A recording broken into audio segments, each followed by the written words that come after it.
Good Friday morning. It is a hot one in the Big O. Make sure to stay safe here as for the next 3 days. We are in a heat Getting wave hot in the summer. Imagine warning. Well, I mean, this is in particularly hot. We Be have warm. 3 straight days of 100-degree weather. It's going to be a toasty one. It's going to be even hotter over at the Downtown Day Trader as Coastal Carolina will be taking on LSU in the College World Series. We are the home of the College World Series. I'm Matt McMaster, joined by Gary Sharp, Jimmy Chavez on the ones and twos. You're listening to Gary and Matt. Welcome to National Flip Flop Day, boys. What, like you and me flip flopping spots? No. Or the shoes? The shoes, flip flops. It's the first day of summer. I feel like flip flops have become. Depends on where you live. Be careful. Because I feel like the slide has taken over for the flip flop. If you still live in Florida, it's still the flip flop. I've never been they've always hurt my feet. Yeah, you're not. If you want good feet, and I wore flip flops a ton, like as a casual shoe. Sure. They're not good for your feet. You're paying for it now. But what a way to go. Yeah, you know what? I don't wear just because I think when it's accepted to wear flip flops out, like to wear flip flops like to nice restaurants and stuff. It's kind of part of the wardrobe in Florida. Here, it seems to be tacky. Yeah. Like if you show up, and I'm proud of my feet. If you show up at a place where it's kind of nice and you're wearing flip flops, it's kind of like but the slides have overtaken the flip flop in this area. They have gotten more comfy. I still think we have a stigma though on socks and sandals. Like if you wear socks, a stigma? Yes. How about a stereotype? Well, what's the stereotype? That's what your dad wore. That's what your grandpa wore. Ooh, he pulled on the socks. Slogan. He went on with the sandals. And you know what? And I'm not granola. Sure, okay. Sure. I kind of am granola a little bit, but I'm not fully granola. I've never done the Birkenstocks with the socks or even like the gray wool socks. Okay. But whenever I see somebody walking around with the sandals and the socks, I immediately think of Walt Sharp. Okay. Huh. And here's the crazy thing about Walt Sharp. He no longer wears that anymore because I think he felt some shame from his kids. They're like, Dad, get a little bit older, Pops. I love socks and sandals. Socks and sandals. It's just great recovery. Well, you're a granola kid. Why does that not surprise me? You're somebody that, man, when 420 rolls around, you think you can't get to Madison, Wisconsin for Weed Fest quick enough. No. Could I get a joint in each side of my mouth? That's what you are. I mean, I probably think you got some braids. You're probably going to get a tat or something. You're that generation. You fit Pef. Yeah, you fit. He would fit perfectly in some of the great hemp places in this town that sell hemp clothing. Mm-hmm. I could see you going all hemp. I am not a hemp guy. I sense an endorsement opportunity. You walk in with the socks, the sandals, and the cargos, and then a shirt that has John 3:16 on it. Yeah. Oh, love me, long time. Austin. I was about to say I'd be wearing an Austin 3:16 jersey. I like this. 5 months ago, Mac McMaster here for hemp. Do you think I could get a tattoo? Got to remember what state you live in. I'd be terrible. How is that not? We voted. I know. I give up. Hey, why are people leaving Nebraska? Wonder why.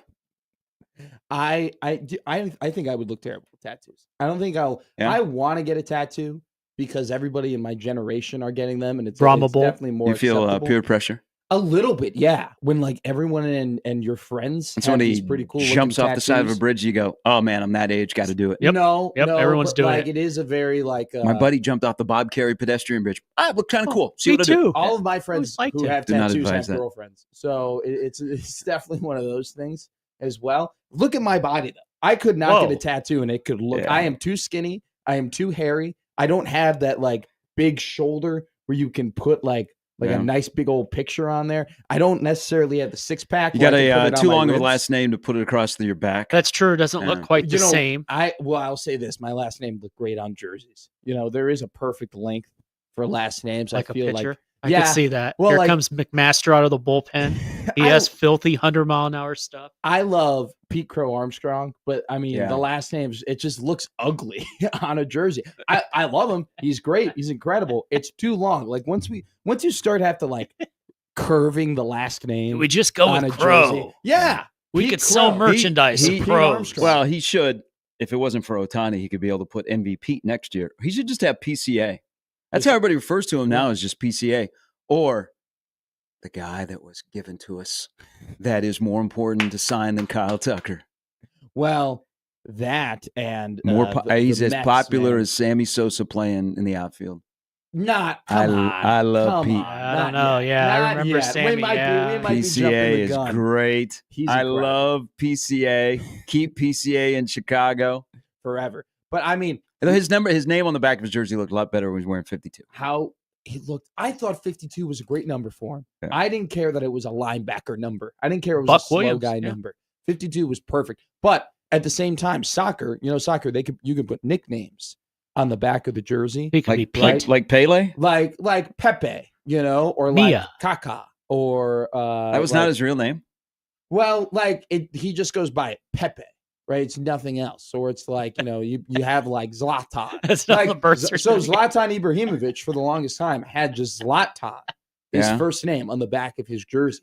Like you can do like soccer, they don't have rules in terms of like first names and last names. Do they have rules like in society of having a first and last name? Well, I'm sure that Pepe has like an ID that like has Jones, his first he's name Popeye's brother. Do we know or this? Did Pele just have an ID that just had Pele? There's no. I know know who I am. That is maybe one of the greatest flexes of all time. Is that not only are you a one name person like LeBron, Madonna, but you have. Your legal ID is just one name. That's a whole other level of just being cool, isn't it? Like, well, I would say being successful. Well, successful. You don't really have anybody that's bad at their job that just has one name that doesn't begin with an F and ends with a G. Okay. Oh, that's a good question. Does someone who's bad at their job only have one name? I don't know. Nah, Beyonce's good at her job still. She's still doing it. She's in France right now, by the way, performing. I don't know. Stalker? I have I've seen you friends on my Instagram who have traveled to France to see Beyonce perform, and I think Miley Cyrus was out there. Which, by the way, she's a friend of yours on Instagram. No, not Miley Cyrus, but Miley Cyrus. My friend Sydney Sweeney. I liked one of her photos. That's quite the flex. Hey, you guys didn't know this. Now I'm going to tell you. I've waited until the first day of summer. I know Miley Cyrus. And I would say, hey, can you get me a conversation with Billy Ray? Do you actually know Miley Cyrus? Like, have you you met her before multiple times? No. Oh, okay. Never. I thought you. When they used to take the Friday show on the road every Friday. I don't have anybody very, very famous in mind. I would say the closest around here that I know that would be comparable to Miley Cyrus, maybe JoJo Siwa. Oh, she was a big deal. Oh, for Omaha, yeah. That I've met. Mm-hmm. I haven't met anyone in that like singing world that would be like popular. Well, you know where they could find you tomorrow. Where could they find me tomorrow? The Baseball Village. I'd come see you. Yeah, have a picture taken with you. Well, they can have our picture taken probably with Gary Sharp, who's going to be in that dangerous heat. People don't be stupid out there, okay? Yes. Because I know people are gearing up for tomorrow in the College World Series, and the next 3 days are going to be brutal. Sounds like it's going to be brutal across the country. Yeah. I was finally summer. Driving in. An acquaintance who does a show on the East Coast. I was listening to him, and they were talking about how it's going to be brutally hot this weekend. And I thought, wow, it's going to be all over the country. Let's don't be stupid out there, because I know you want to be tough, and you're like, oh, it doesn't bother me. It's going to be like dangerously hot, so don't be that guy. Mm-hmm. And also, if you're going to be that guy or gal, I don't want to. True. Equal opportunity. Everybody drinks. I can't wait because it will happen. And you're just an idiot. You're going to end up on social media posts because you're going to drink a lot at the College World Series leading up to the game. Yes. And then you're not even going to make it. You're going to pay $800 to get into the ballpark tomorrow night to watch Coastal Carolina LSU. And you've been pre-gaming all day. You'll pass out at 4. And you're going to pass out before you ever get in the ballpark. And you know what? You're going to end up on a picture. Okay? You're going to be shared on social media. People are going to be talking about you. Don't be that person tomorrow. There's my fatherly advice as the elder of the show. This is actually really good advice. Come on. I know we all want to be tough, and sure. And I may not turn on my AC. It is really nice in my house. I'm telling you. I'm telling you, it is really everybody nice. Else is dying out It is here. really, really nice. Do not follow my lead of not turning on your AC. Well, let's be smart people. Okay, don't try and be Mr. or Mrs. Tough Guy or gal. We got 4 days to see if he turns his AC on. No, I don't think because it breaks Monday. I don't think he will either. Come on. I don't think so. You got to turn it on just a little. It was hotter last year during the World Series. When I left my house this morning, it was like 74. Yeah, he won't turn it on. So it'll probably top out about 85 by Sunday.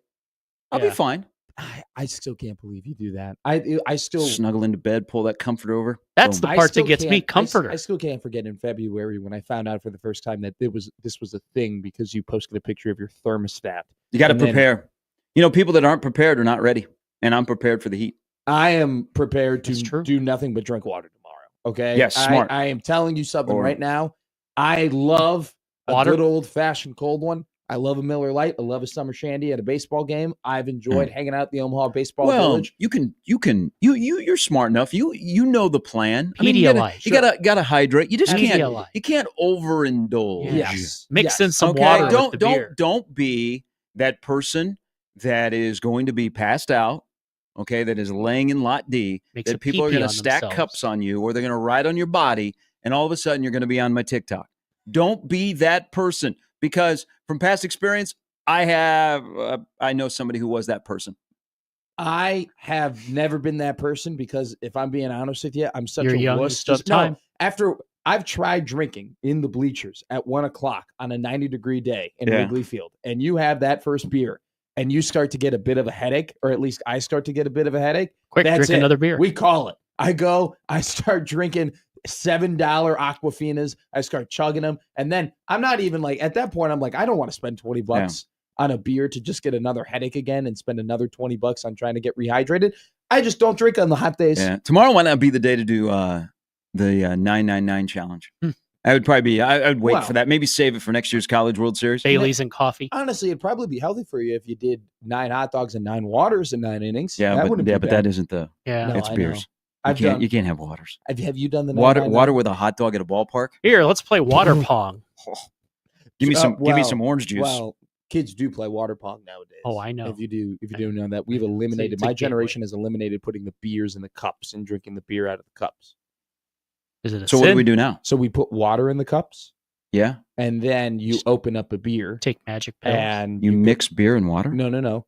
If someone, what the hell's happened to our younger generation? You guys are I know what he's about to say. So then they make a ball into the water. You drink from your can. And then you drink from your can. And then virtual beer pong. Yeah. You have halftime. You got to have halftime where it's like, if they hit 5 cups, now your beer has to be. Gotcha. Hit the script, Ohio. Yeah. Hey, we got a good show for you today. Mike Schaefer coming on at 9:00 at 9:20. Matt Verzel will be coming here. I don't know what it is when I'm on this microphone for whatever I just slip up and I pronounce Verzel's last name wrong. That's my bad.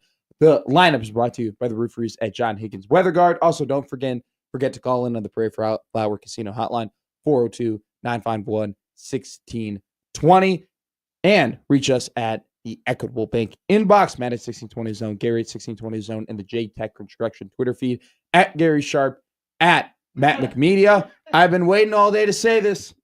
And that is Game 7, baby. We are going to Game 7. Game 7. Remember that when it's 30 points on Sunday. Zaza Pachulia, Atlanta Hawks. I think they were playing the Boston Celtics at the time when the Hawks forced to Game 7 when they were the much higher seed. It's happening, man. I asked for it to happen. I wanted it to happen. Celtics, they think Zaza Pachulia. The two greatest words in all of sports. Game 7 is happening. No, you know what? No, not in this series. I mean, we'll have something to watch on Sunday night, and that's awesome. That's how I feel. But I'm guessing a majority of people forgot that Game 6 was on last night. Yeah.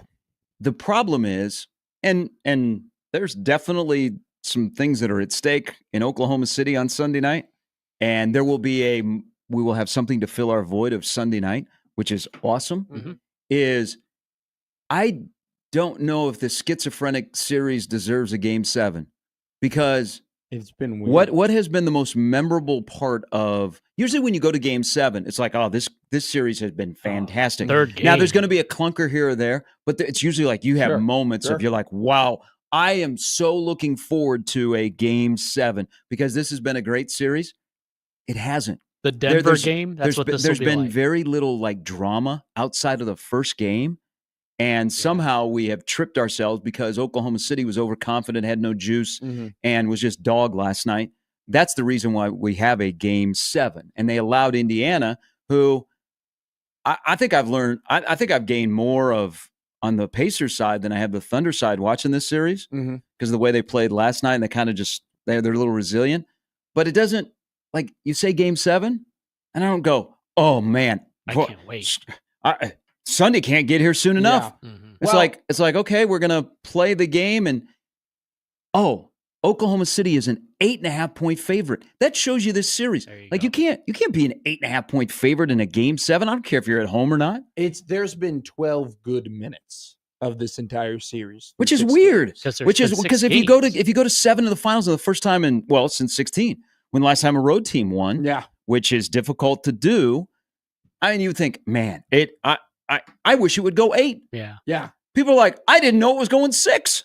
I didn't know they were playing last night. You've had the season's still going on. You had one iconic moment in game 1 where they're down 15 with 3 minutes to go and they come back and they win. And then you had that awesome 9 minutes of play in game 4 where it was a very close game. The Pacers are up 2-1. You're thinking, holy crap, if they can win this, they actually might end up winning the championship.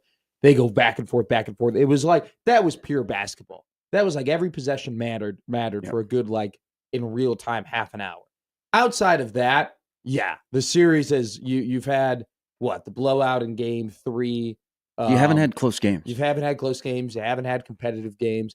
But I went to bed in the third quarter of a finals game. I also do think too, and that's on Oklahoma City. Yeah, they were.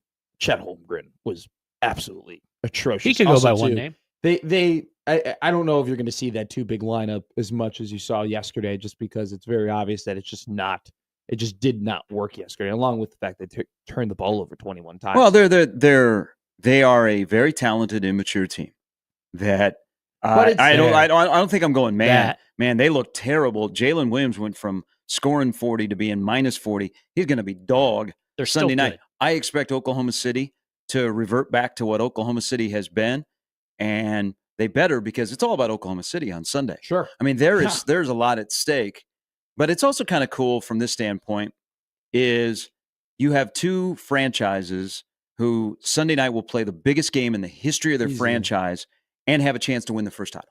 Yeah. I mean, that's pretty cool, but it's just, I don't know, maybe it's a microcosm of the discussion around the NBA is that we were delivered a game 7, and it's going to be a long couple of days in Oklahoma City, but nobody's like, whoo, boy, are we going to have a watch party on Sunday night to watch game 7, the final game of the NBA season, and we go just all call the way? Monday?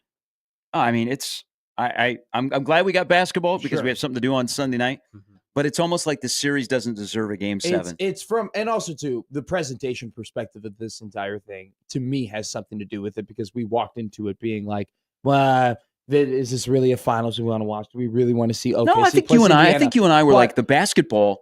Okay, so I don't think it's been great basketball. Yeah, like together. Sure. I think at moments each team has had like great moments where you go, okay, Indiana's built on depth and they got some good dudes. And then both teams Oklahoma City has a big 3, but I don't think we said, oh, the basketball is going to be bad. It was just the size of the fan base, and then how it was presented on television or how it was discussed by the main rights holder for the NBA Finals. But for me, I think that both teams at this point have proven that they should be the NBA champion, right? I think that both teams have played basketball to the quality where you're like, all right, that looks like they've been the best team in the NBA, or they've proven that they're the best team in the NBA. But unfortunately, they really haven't put it together all into one until like literally one game in game 4 for the last 10 minutes. And then it was just whatever. But at the same time, right, it's game 7 still. Like what you're saying is true, where it's like, probably isn't a lot of people being like, all right, this has been a clash of the Titans and it's all going to come down to one game and I can't wait to watch it. Mm-hmm. But there still is that aura of like, all right, this is for sure the last game of the season. Mm-hmm. This is the last opportunity for these guys to go out to win a title. You've always have, a lot of the moments that we remember from just the NBA in general, a lot of them stem from game 7s, right? Or just, those iconic type series. So let me ask you this about more likely to be a blowout or a 4-quarter fight. I think the first one. I think a lot of people will say it's more likely to be a blowout just because we've had more blowouts. And let's say a blowout is like, let's go back to the other couple games back, 120-109. Right. Yeah. I'm not saying, hey, win by 40. There's just no drama in the fourth quarter. I don't foresee the fourth quarter. I don't foresee the margin like last night. But let's say in this discussion, 120-109 would be a quote unquote blowout. I just think that this series is incredibly hard to predict because in every single game, the Indiana Pacers have been, but not just an underdog. They've been a pretty sizable underdog. I mean, even in Game 6 yesterday, they were 8.5 points for Game 7. They were plus 6.5 yesterday, which I think was like their lowest margin, or I think they might have been plus 5.5. Yeah. But they were a underdog at home, being up 2-1 in the NBA Finals, right? And so if you just look at those lines and like how we viewed this series, I don't know if I could tell you, well, it's more likely it's going to be this or it's going to be that, because no one's been able to predict. I think we have been able to predict this, except for last night. Last night is the only one that I could not, because Oklahoma City was embarrassing last night, and Indiana got a jump from Halliburton, but Oklahoma City is really good. I always believe in Game 7s, the team that has the best player wins, and Oklahoma City has the best player. But last night, that is a really good basketball team that is not ready yet, and they're very immature. When you have a closeout on the road where you don't know what you're going to get out of Halliburton, but you still didn't get 100%, and you let them punch you and keep punching you and punching you. That's why I think for Game 7 to be memorable, this series has to do something that it has not done. And both of these teams not be predictable, because the predictable says Oklahoma City will bounce back because the crowd will impact Indiana. The place will be rocking, and Oklahoma City does what they do. And in this game, unlike the 3 games in this series where SGA hasn't gotten to the line at least 10 times and they've lost, he will get to the line because they're playing at home, because Scott Foster will probably be assigned to this game, and Oklahoma City will win. But if you want this to be a memorable Game 7, it has to be outside of the norm of what these two teams have shown for the previous 6. I go back to the inexperience, right, of Oklahoma City. It's incredible to me, though, that they've shown it in the finals, because in round 1 and round 2 and round different. 3. It's different. It's the Larry O'Brien trophy follows you around when you get to this time of the year. But when you get to, though, the first round, the second round, when you play, consecutive playoff series, back to back to back, and they were playing those series not against chumps, right? They were playing against a former champion, right, in the Denver Nuggets. And then they go ahead and they play, the Minnesota Timberwolves, who shout out Jokic, man. How did Denver get that to 7 against them? Shout out Jokic. Absolutely insane. Still, by the way, without he was basically coaching the team too. That's MVP. But all this to say, it's still Game 7. I'm still going to tune in, even though you're probably right. It probably is going to be a blowout. Or if it's not a blowout, it'll be a stiff arm where the Oklahoma City Thunder are kind of up. That's a good way to describe it. Or 9 the entire time. You're like, all right, they're probably going to win this game. Maybe Indiana cuts it to 4 with like 6 minutes left in the fourth quarter. And then what happens? 8-0 run, right? 13-0 run. And then by 3 minutes left, everybody knows, hey, the Thunder are going to win. But I still think the fact that the Indiana Pacers have been the heavy underdogs, game in and game out, and they still have been able to win 3 games against a team who we all can be in agreement, even though this series has probably gone too long, they've been the best team in the league the entire year. The fact that they've been able to do it has been really impressive. But this is all about Oklahoma City, because think about everything that's on the line. If you're Oklahoma City, you had a 68-win regular season, you beat some really good teams along the way, you get to the finals, where a lot of people thought you'd win in 5 or 6, and now you got to go 7. Fortunately, you have it on your home court. You've got the MVP. You've got this young core. You've got a great, rabid fan base. Yeah. They have so much to lose on Sunday night. Won't mean a thing if you don't win. They have so much to lose. They would be an afterthought because it's not a memorable series where people go, but people wouldn't talk about the Thunder. They would quickly move on, and you would praise the Indiana Pacers. So Sunday night to me is all about Oklahoma City, all about the Thunder. And I can't fathom, if you live in Oklahoma City, then the next couple of days are going to be brutal. God. Are absolutely brutal that you weren't able to go on the road and beat Indiana. And the weight of just the weight of, we've had this coronation of, the Thunder are going to be the NBA champions for the last 2 weeks. Like, if you're a Thunder fan like Peter Krenzer, for the last 2 weeks, you've been thinking, I know that this is coming. Like, I know that I'm going to be a champion. I'm just waiting for them to bring out the Larry O'Brien trophy, for them to bring out the MVP trophy. But on the counter to that, all the pressure being on Oklahoma City, which you're completely right on, it just gives me a little bit of hope on the other side that they go, all right, guys, we got nothing to lose, right? Yeah. Like, I think you always have something to lose. I hate that phrase. But every time you compete, you have something to lose. The ball and the pressure definitely on the Thunder in that court. Yeah, but let me just give you this. Sure. I hate that phrase. I absolutely hate that phrase. And that phrase is used so much. You can't say Indiana doesn't have anything to lose.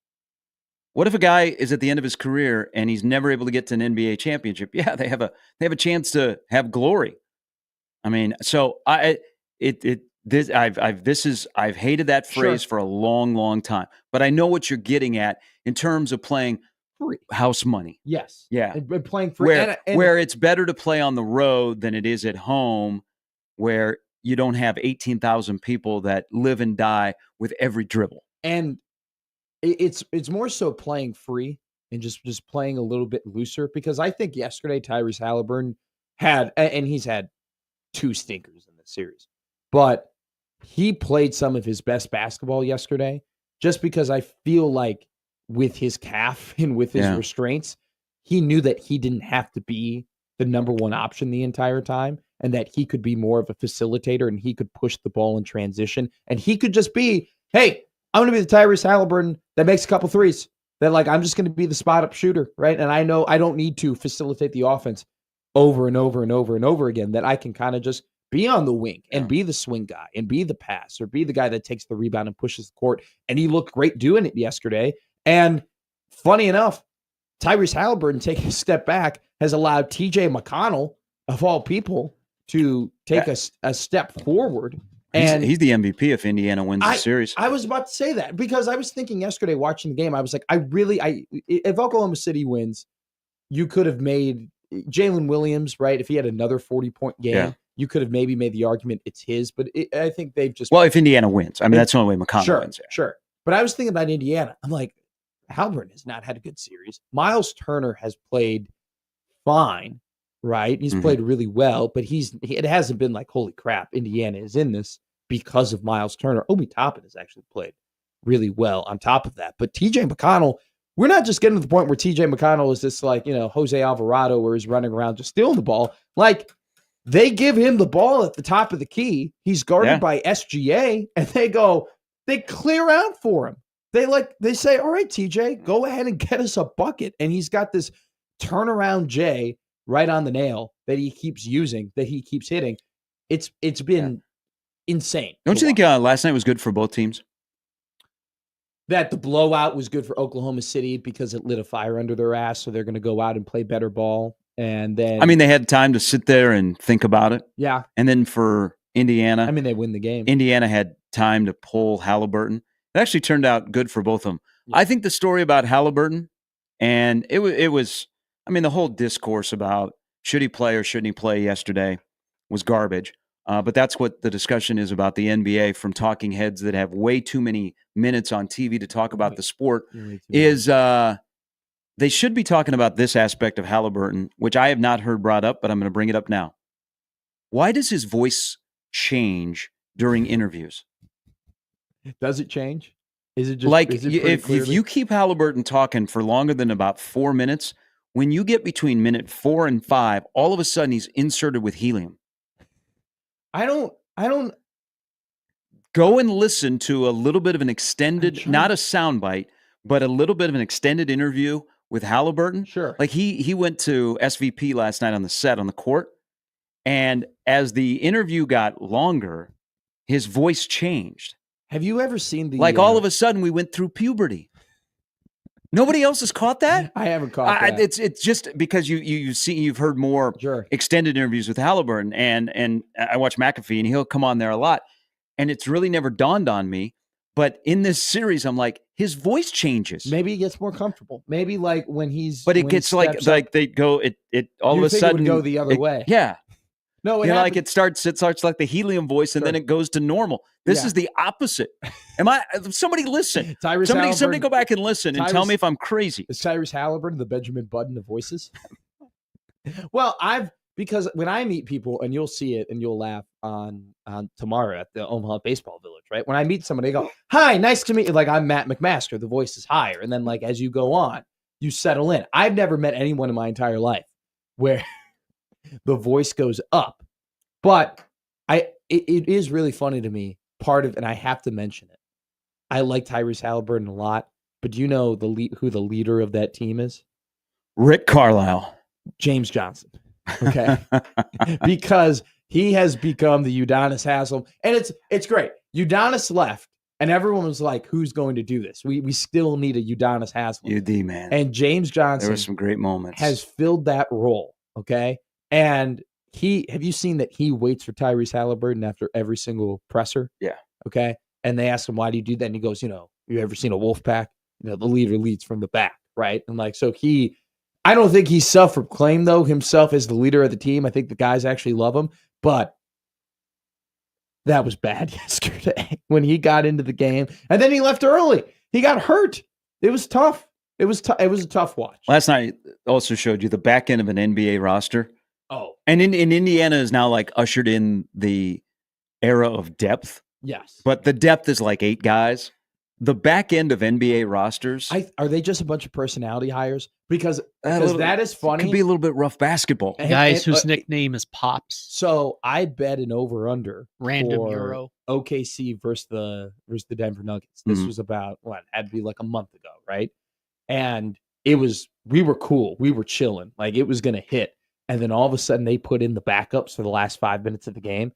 It took 2 like meaningless, countless 3-pointers at the end of the game in order for this over to cash because of just how bad. And then they start playing the one-on-one basketball where they're like, oh, I got to get mine. Like I want to get on the stat sheet. I want to get my 2 points. And it turns it's awful. It's terrible. Here's the funny thing though. Have you seen, talking about going back to Halliburton and the presser, have you seen the Blake Griffin, his stand-up before?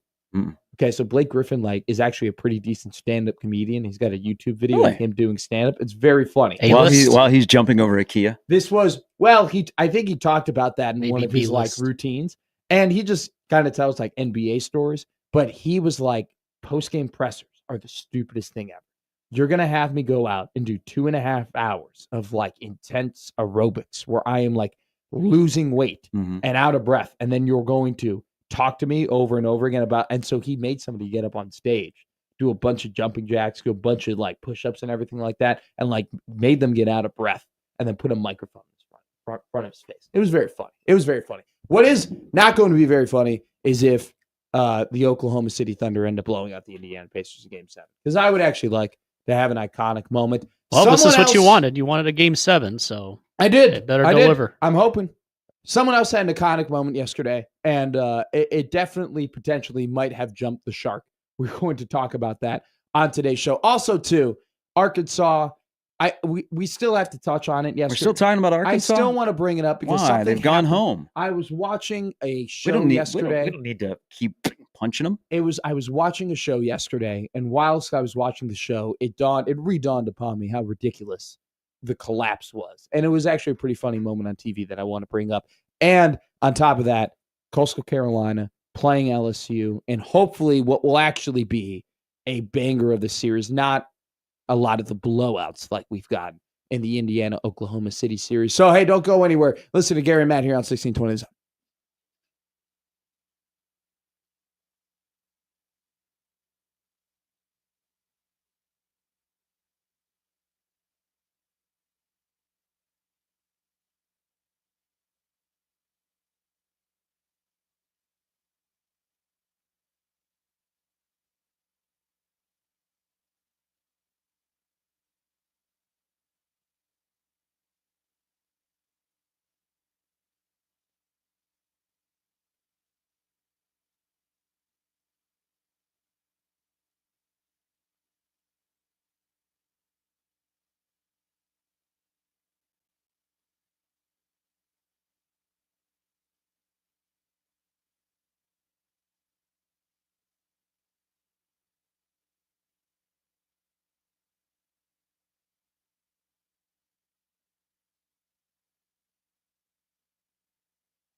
Shout out to Brian Edwards, who gave us a winner yesterday. He came on these airwaves and said, TJ McConnell over 11.5. TJ McConnell over 4.5 assists. True ball knower Brian Edwards. The McSportsbook prospered. I followed my guy. I followed his guts, followed his instincts. Sometimes when you haven't seen the ball. Did you go Iowa or Nebraska to get a player prop? I went to Nebraska. Because sometimes you can't get player props. I didn't go to Iowa to do the player props. I went to Nebraska to get the player props, which Did you look at the pamphlet before you got out of the car? You know what? I didn't look at the pamphlet because what else did you put down? That was it. Really? Just one and done? I literally took one bet. Oh. I'm telling you. He's improving. When you haven't seen the ball go through the hoop for yourself in a little bit, my last one being Game 3 of the Florida Edmonton series, okay, which was at Battle of the Boneyard, okay? You got to let somebody else do the work for you. So BE came on here with such confidence and bravado in TJ McConnell's basketball skills that I go, you know what? I'm going to follow that. It was plus 164. So we got a nice little cha-ching. Nice. That'll carry us into the Omaha Baseball Village tomorrow. That just shows you how, no knock on TJ McConnell because he's America's hero. And I think more people are rooting for Indiana than they are Oklahoma City just because of the story. And the fact that we could have an NBA Finals, this would be the epitome of this Finals, that TJ McConnell could be the MVP. In the ring culture, and we add NBA Final MVPs, that TJ McConnell could have a ring and an MVP. Welcome to the finish of the 24-25 NBA season, ladies and gentlemen. Be the answer to a trivia question. It'd be a great trivia question. Oh yeah, and he's already the answer to a trivia question. What is that? Brother sister, both playing in the WNBA and the NBA at the same time. He's good for marketing. So it's funny though, like this is the toxicity of the NBA. Okay, Kendrick, give it to me. Give it to me, Stephen A. TJ is going to win a finals, or let's just hypothetically say the Indiana Pacers could win Game 7, Cowboys, and he ends up having a championship and having a Finals MVP. We are not going to talk about though, like how great of an accomplishment it is for the Pacers, how great of an accomplishment it is for TJ McConnell. We are going to start talking about Tyrese Halliburton's legacy. That's what we're going to talk about. We're not going to talk about the fact that he was clearly the best player on this team, on a championship team. We won't talk about the fact that he led them in some of the most insane comebacks and one of the greatest and improbable NBA Finals run. All we'll talk about is, I don't know if you can really say he's a top 5 player because he's not a Finals top 5 MVP. Player. He is one of the best clutch players in the NBA. Yeah. He is a really, really, really good player. There are no stars in this NBA Finals. There are really, really, really good players. Stars don't have games in the NBA Finals where you go, he only did that. We are too generous with superstar. That stratosphere is reserved for really, really, really good players. SGA and Halliburton are really good players. Let's don't make them out to be something they're not until they show us that they are.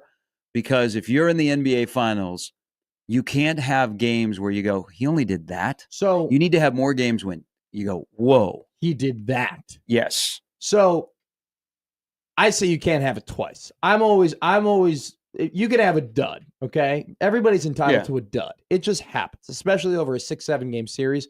You can't let it happen multiple times. Jordan never let it happen. And once. Check the facts. One time and you went. One game. What the hell happened? 17?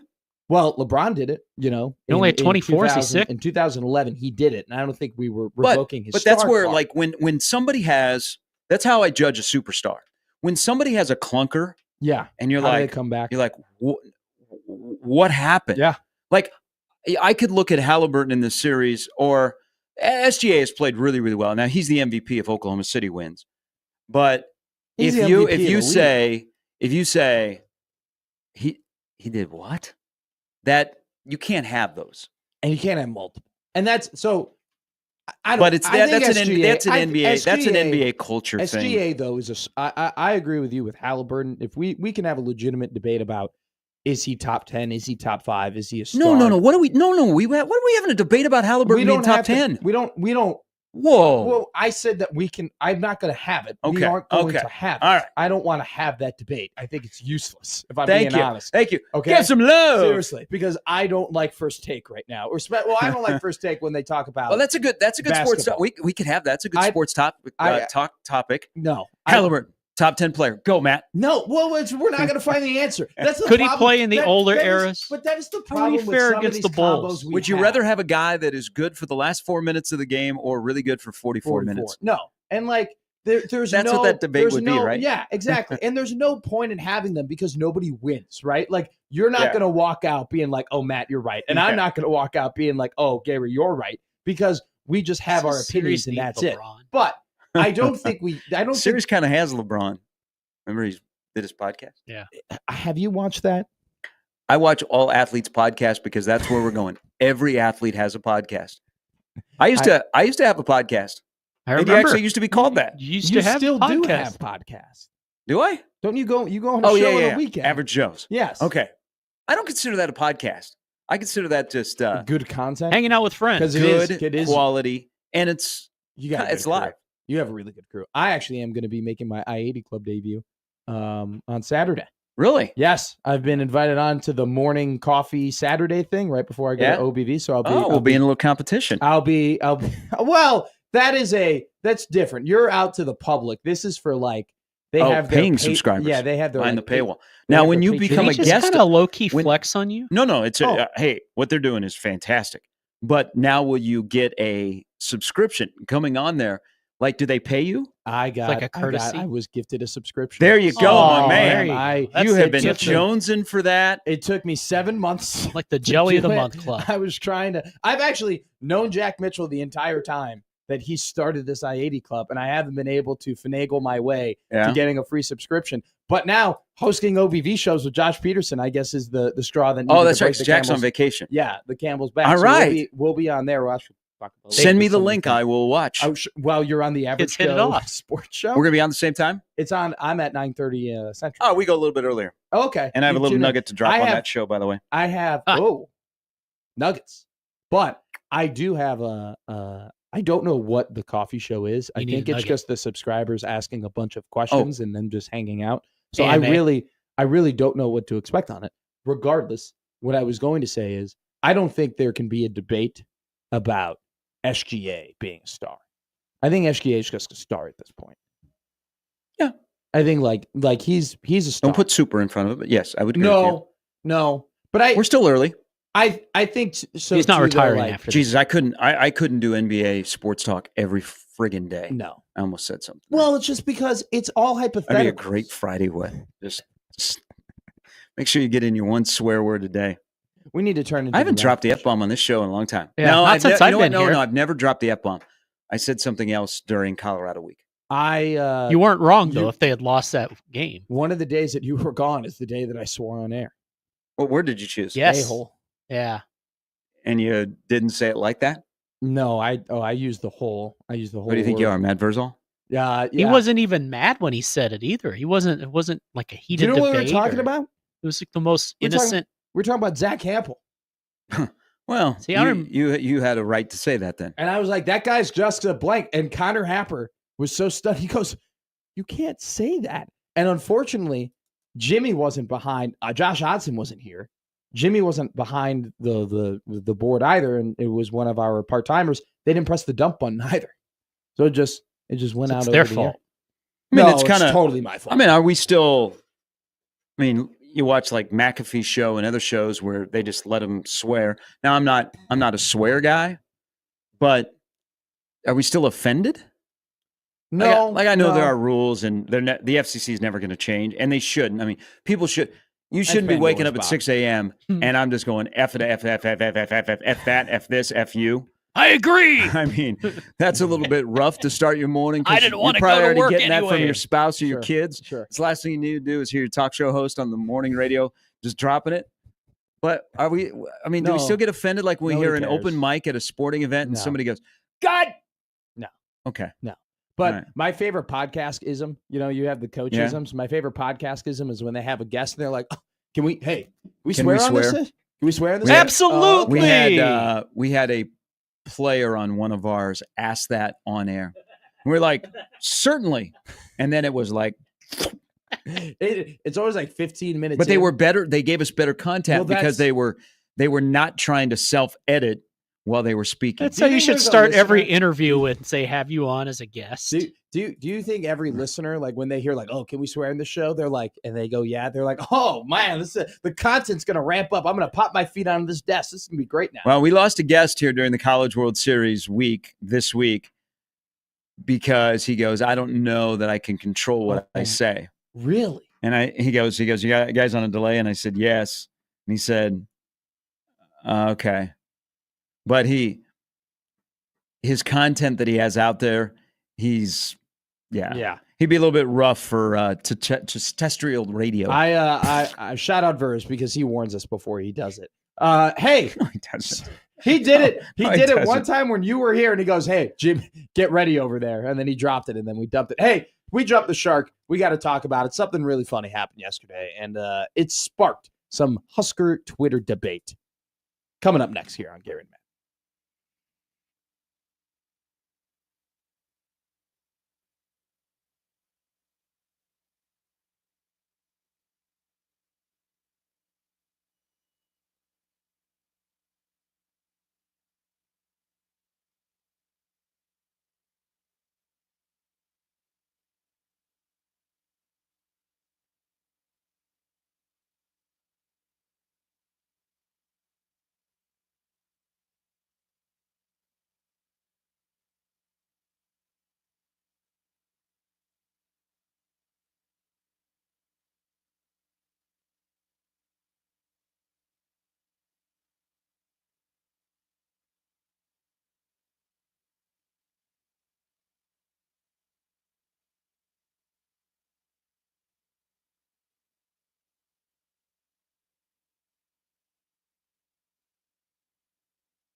Look at that.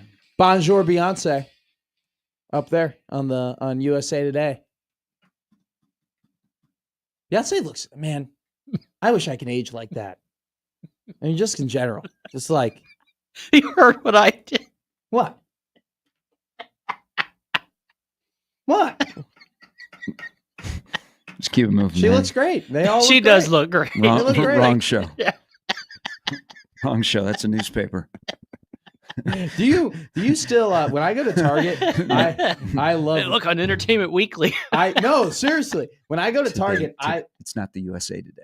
Oh, what is it? It's the Today Show. Oh, the Today Show. Wake up, San Francisco. USA Today is a newspaper. This is a television program. That was a slip up. The Today Show. I was wondering what you were tonight on America Today. Well, I was like, I think I heard that. Where is this going? I get too confused. The USA Network, USA Today, and the Today Show all kind of meld together. It's just a bunch of people talking, and then occasionally Monday Night Raw comes on every Monday. It's actually accurate. It's on Netflix. One of them had American Gladiators on in the morning. So, but do you read the newspapers in Target? Like when you go to Target, do you read the headlines that you see there, in the checkout line? Time out. Youngin. Yeah. Okay, I'm just going to ask because I do enjoy occasionally the newspaper. I have a couple of subscriptions that I do read online. Sure. Me too. So I subscribe to the World Herald and the Journal Star. Sit on the Davenport, yeah. You see newspapers at Target? Well, like the magazines. Which are different from a newspaper. Okay. Is that new? No, that's just me not being technical. That's just me. See the books at Target. Just for reference sake, a little bit of a difference between a newspaper and a magazine. Yes, I do know that. I do know that they're made differently, they're written differently, they're put together differently, they look incredibly different. One is very big, one is smaller, one has way more pictures, one has real content. Talk about newspapers and magazines. I got a copy of the World Herald the other day. Okay. Smaller? No. Well, I mean, it definitely does not have as many pages as it had in the past. Now, the sports page hasn't really shrunk. Shout out, Sam. Man, there is nothing like a newspaper smell of a fresh. Just to take that in. Does it remind you? Does it give you nostalgia? Like, do you remember? Do you remember like the '90s? And I didn't spend a lot of time smelling newspapers, but it just had a distinct smell to it, like a solid, off the presses newspaper. Like I would be more likely as a youngin to sniff glue. Sure. Or what was the other correction tape? Yeah. What? Correction tape? Or the permanent markers were permanent markers. Sharpies were great. Yeah. Yeah. Well, they always are. Well, no, never. You can never go wrong with a good Sharpie in your life. You know what? There are people along my journey that I wish would say that more often. Yeah. But it happens. Whenever you need anything to solve, they don't say, "Hey, give me an Expo." They stopped sniffing the Sharpie and threw it away because it was out of ink. And they started talking to the Sharpie. But what I was going to say is that one of my favorite things to do. No. We're not done yet. Yeah. Newspaper and magazine are different. I know that they're different. I'm very aware that they're different. I just use newspaper as a coverall. You know what? I was in downtown Chicago, and my dad was walking by a news box, and he was able to get a People magazine out of it. Is that your impression of me? That was your father. Okay. That was so. If I'm being honest, though, if you were trying to do an impression of me, that was pretty good because you brought up my dad, a story, and you were slightly stuttering during it. So. Yes, I do occasionally read the headlines to see who is sleeping with who has got divorced. Oh, you got to. And who has maybe gained 150 pounds in the last week. It's awesome. It's show prep. I will never buy any of those things ever, okay? But it's entertaining. I just walk up there and I'm like, whoa, what's happening? What's happening with Kate Middleton? What's going on? Oh my God, Harry. Oh my God. There was a great stretch for a year where every magazine just had Harry and Meghan Markle. Just on the front. And it was all these crazy rumors about them. Man, and it was just great. 90s. It's like, what do you do when you go to a Barnes & Noble and you walk in and you take a right and there's the four areas of magazine racks? Do you have so I premature stipulation or what? No. I go and I grab a college football magazine. and I read parts of the teams, the parts of the magazine, the ones you care about, of the ones that I care about, the teams that I care about. Then I put the magazine back. That's fair. And then I pick up another magazine, and I do that again. And then I'll be like, oh, there's a fantasy football magazine. I forgot that those were still around. I'm gonna go ahead and pick that up. No. And I'm gonna read that, and I'm gonna be like, oh, who's the number one like riser? Who are people like really, really like? Oh, I didn't expect Devon Achane to be like a potential first round pick this year. You're like, all right, that's cool. Then I'll put that down. Then I'll just go to the Starbucks that's there, or like the coffee shop that's at the bar. Usually Starbucks. I'll go ahead. I'll grab a coffee. I'll probably bring one of those magazines over. Then I'll put that magazine back, and then I'll walk out of Barnes & Noble. I'm one of the best Barnes & Noble members that rarely buys anything. Actually sounds like a good day. Actually sounds like a lot of us. Yeah. Like you just sit down. I mean, they got to put like, how they put the locks on like the whiskey, and they put the locks on like the jerseys and everything like that. So they don't like let you steal it. They got to start doing that with books, because it's just too easy for me to get all the content I need in like a 2.5-3 hour fix. And then I don't pay for anything. You treat Barnes & Noble like a library. Yes. It's exactly how I treat it. I haven't been to a library. Yeah. Do you have a library card still? No. I've not been to, well, I take that back. I've been to the Millard Library a couple of times to pick something up for someone. I have not been, my library experience in this city has not been the same since they tore down the Dale Clark Library downtown.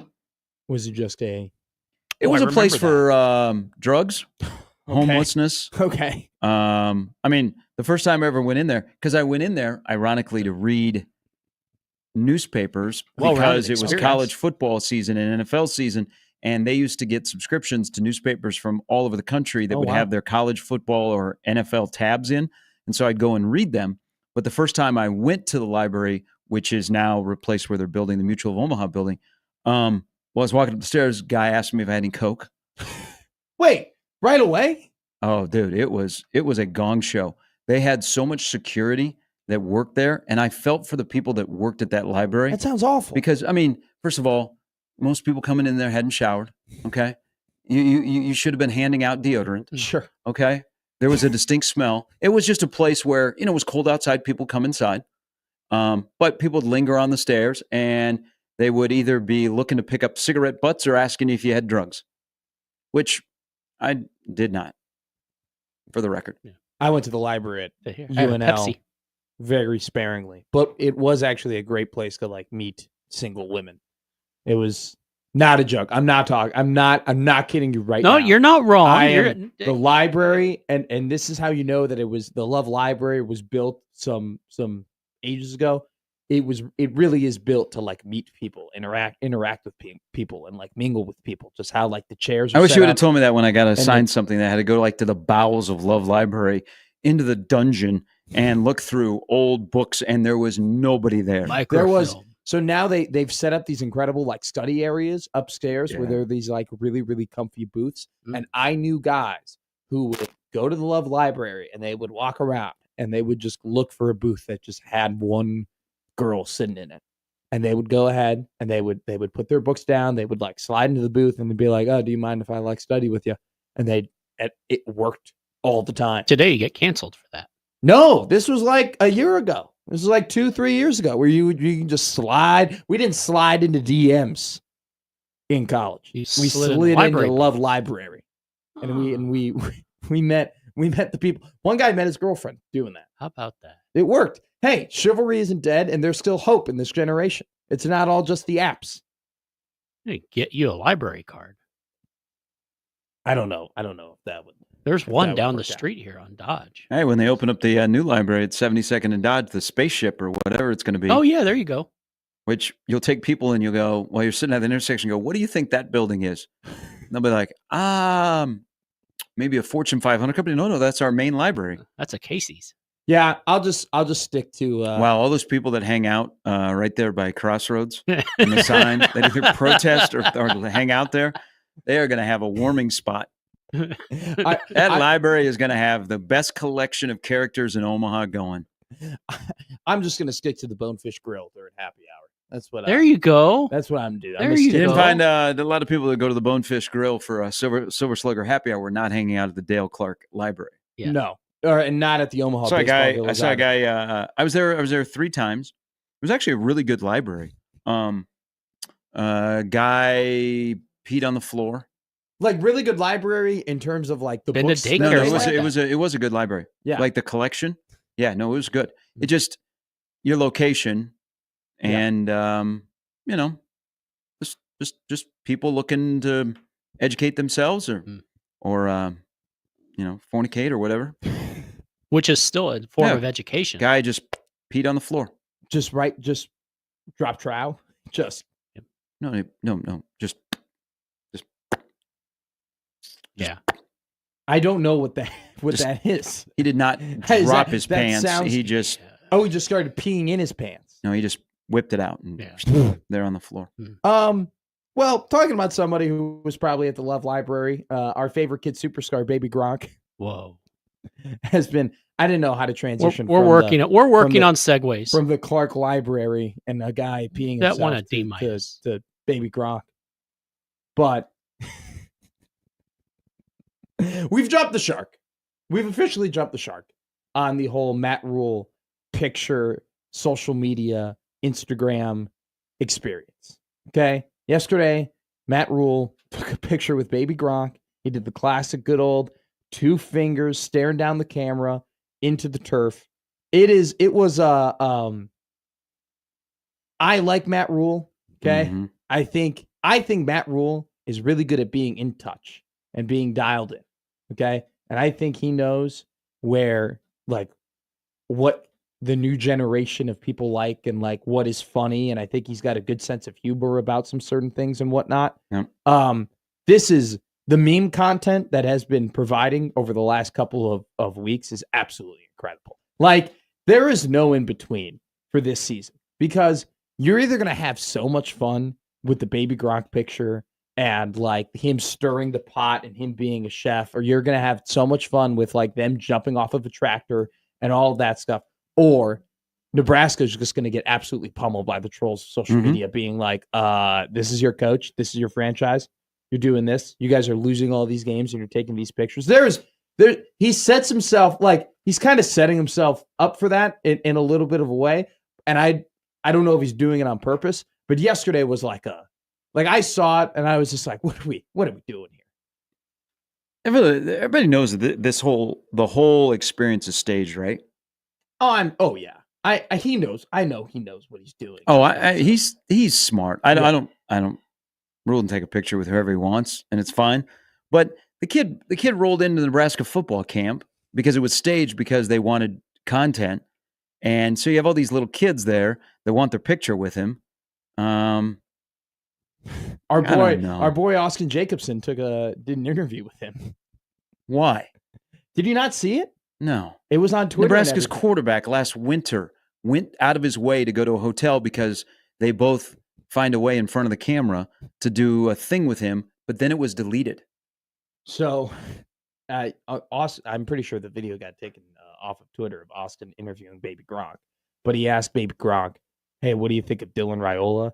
And he just knew who he was, but he hasn't watched one iota of Dylan Raiola football at all. And he's like, "Yeah, I like the way he moves," which. Which, by the way, if you've been watching Dylan, that's probably like the thing he does the worst is moving. He's really, Dan Marino out of the pocket. I'm being honest with you, like if we're just being critical of Dylan, he's got a hell of an arm, but he doesn't move very well at all. And then this is what sucks. This is what sucks about media. Sure. Okay. Why are we giving this thing oxygen? I couldn't. Look, I've become guilty of it. I'm guilty of doing it right now, but I'm giving oxygen to it because it's crazy that people are giving oxygen to it, which is, it's just funny to me. It's just really, really funny to me that it's just like, I think this guy is a joke. I've made it clear. I think Baby Gronk is a joke. I think he's right. He followed us. I think the whole thing. I mean, okay, so I'll give you it. But I think it's funny that Matt Rule probably like knows that what the joke is and knows that people thinks this way, and he's still willing to bring him onto the field, put his 2 fingers at him, and then post the picture, like allow the picture to be posted on social media. Like that's why this is funny to me because he knows what he's doing. I don't know if they're still in the area or whatever, and you're representatives of this thing. you know what? Your 15 minutes about to expire. All right.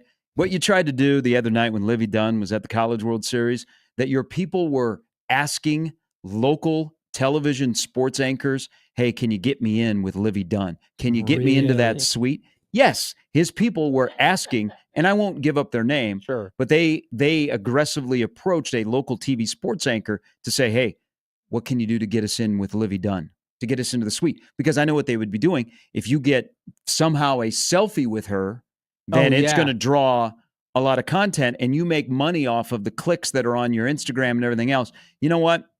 I don't know who's handling him. And you know what? I'll check back in 10 years. Okay. Yeah. When I roll into a Jiffy Lube and I'll go, ooh, okay. We need to stop with this. Sorry. This might be an old man take, or this might be, damn, you are spot on. No, you are spot on. But you can have fun with it. And I maybe I'm too old. I don't get the whole, the draw of this thing. The draw, do you know what the draw is? Is that it's stupid, okay? And we now live in the world where actually being stupid is I'm going to put that on a shirt. Triple B. You know what the draw is?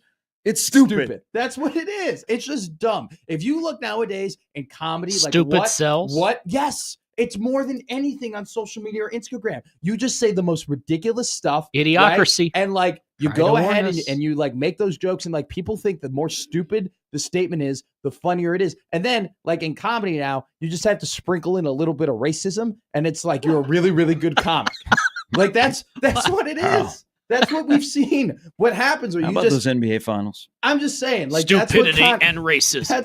That's what comedy in a way and Twitter has turned into.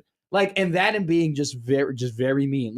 I know you're not on Instagram, okay? No, I'm not. But people love. I think I would like to be on Instagram. I think so too. People love Instagram because the Instagram comments are notorious for being super, super mean, super, super rude. There will be video, there will be a woman, right, who will be a little bit bigger, and she's like, "Hey, I'm starting my health journey. Okay, today is day 1 of my health journey. I'm going to lose weight. This is my goal." And then the top Instagram comment will be like, "Ha ha ha, you're so fat," And then the second one will be they'll start making they'll be a Hallie Burger King, they'll say that's what she looks like, or she looks like at the King's give me a name of a female actress. Jennifer Aniston. Rue McClanahan. A little bit of difference between there. I'll stick with J.A. And Jennifer Aniston, or something like that.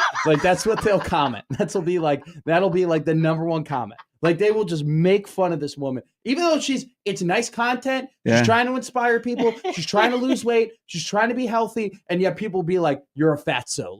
Get off it. Seriously. Jesus. That's what sells now. Right.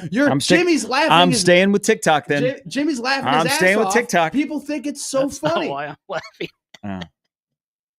That's the draw. And that's the draw, baby Gronk. So what network will in 10 years? What network in 10 years will have the Where Are They Now sad story this has VH1 of what people have done to this kid? This will be an E60 or 30 for 30. Okay. Ooh. I'm going to be there for it. Yeah. I'm going to be for that. The people that handle this kid, man, when you fall, I don't know. I'm going to grab the Richter scale because I'll know where you fell. You're not doing this kid any good. No. And I know you're chasing the bag. Okay. You're getting clicks. You're getting attention. But about 15 minutes of fame is up. Well, and the worst part is, though, is that that the money isn't no, the money has to be significant or they wouldn't continue to do it. To sell out your own stuff? Yes. Wait, why am I still on radio? I mean. But they pulled the crap they pulled the other night. I mean. I'm glad that he was told no and that he didn't get a picture with Livy Dunn.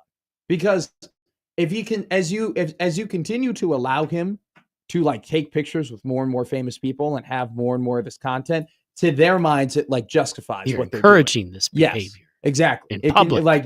Because if people allowed that to happen, they would get the confirmation that other people around us think that this is cool, and other people around us recognize the impact in terms of what we're doing and the content that we're creating. Even though it's so dumb. But yesterday, the head coach of Nebraska football was in on it. and took a picture with it. But he knows the memes. I think Matt Rhule's a meme guy. I think he really likes memes. I think he likes. There goes the excitement for 2025. Nebraska hired a meme guy. I think he enjoys a good meme. That's what they said about that Tom Osborne.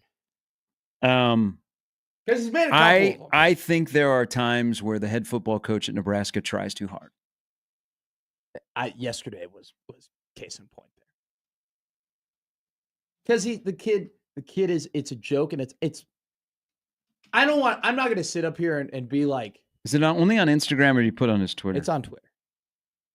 I'm not going to sit up here and be like, this is a bad look, and this is terrible for the university, and it's terrible for the football program and everything like that, because we definitely are in the process of like, man, I don't care what you do, and I don't care who you take a picture Rhule with. is in on this. Okay, so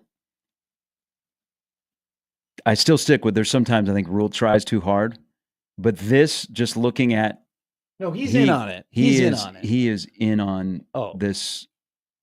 Good on Rhule for making fun of the kid. You think he's making fun of him with a serious face on that? Mm-hmm. Really?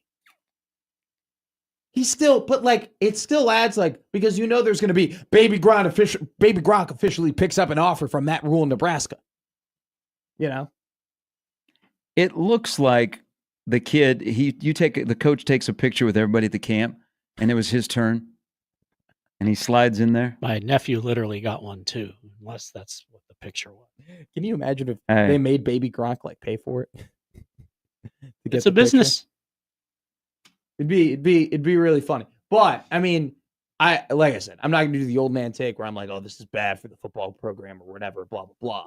But I will say this, like, you definitely are adding the, if you lose, there's a lot of pictures to be posted and whatnot. And, it's just you do. But then there's the other side of, if you win, I don't know.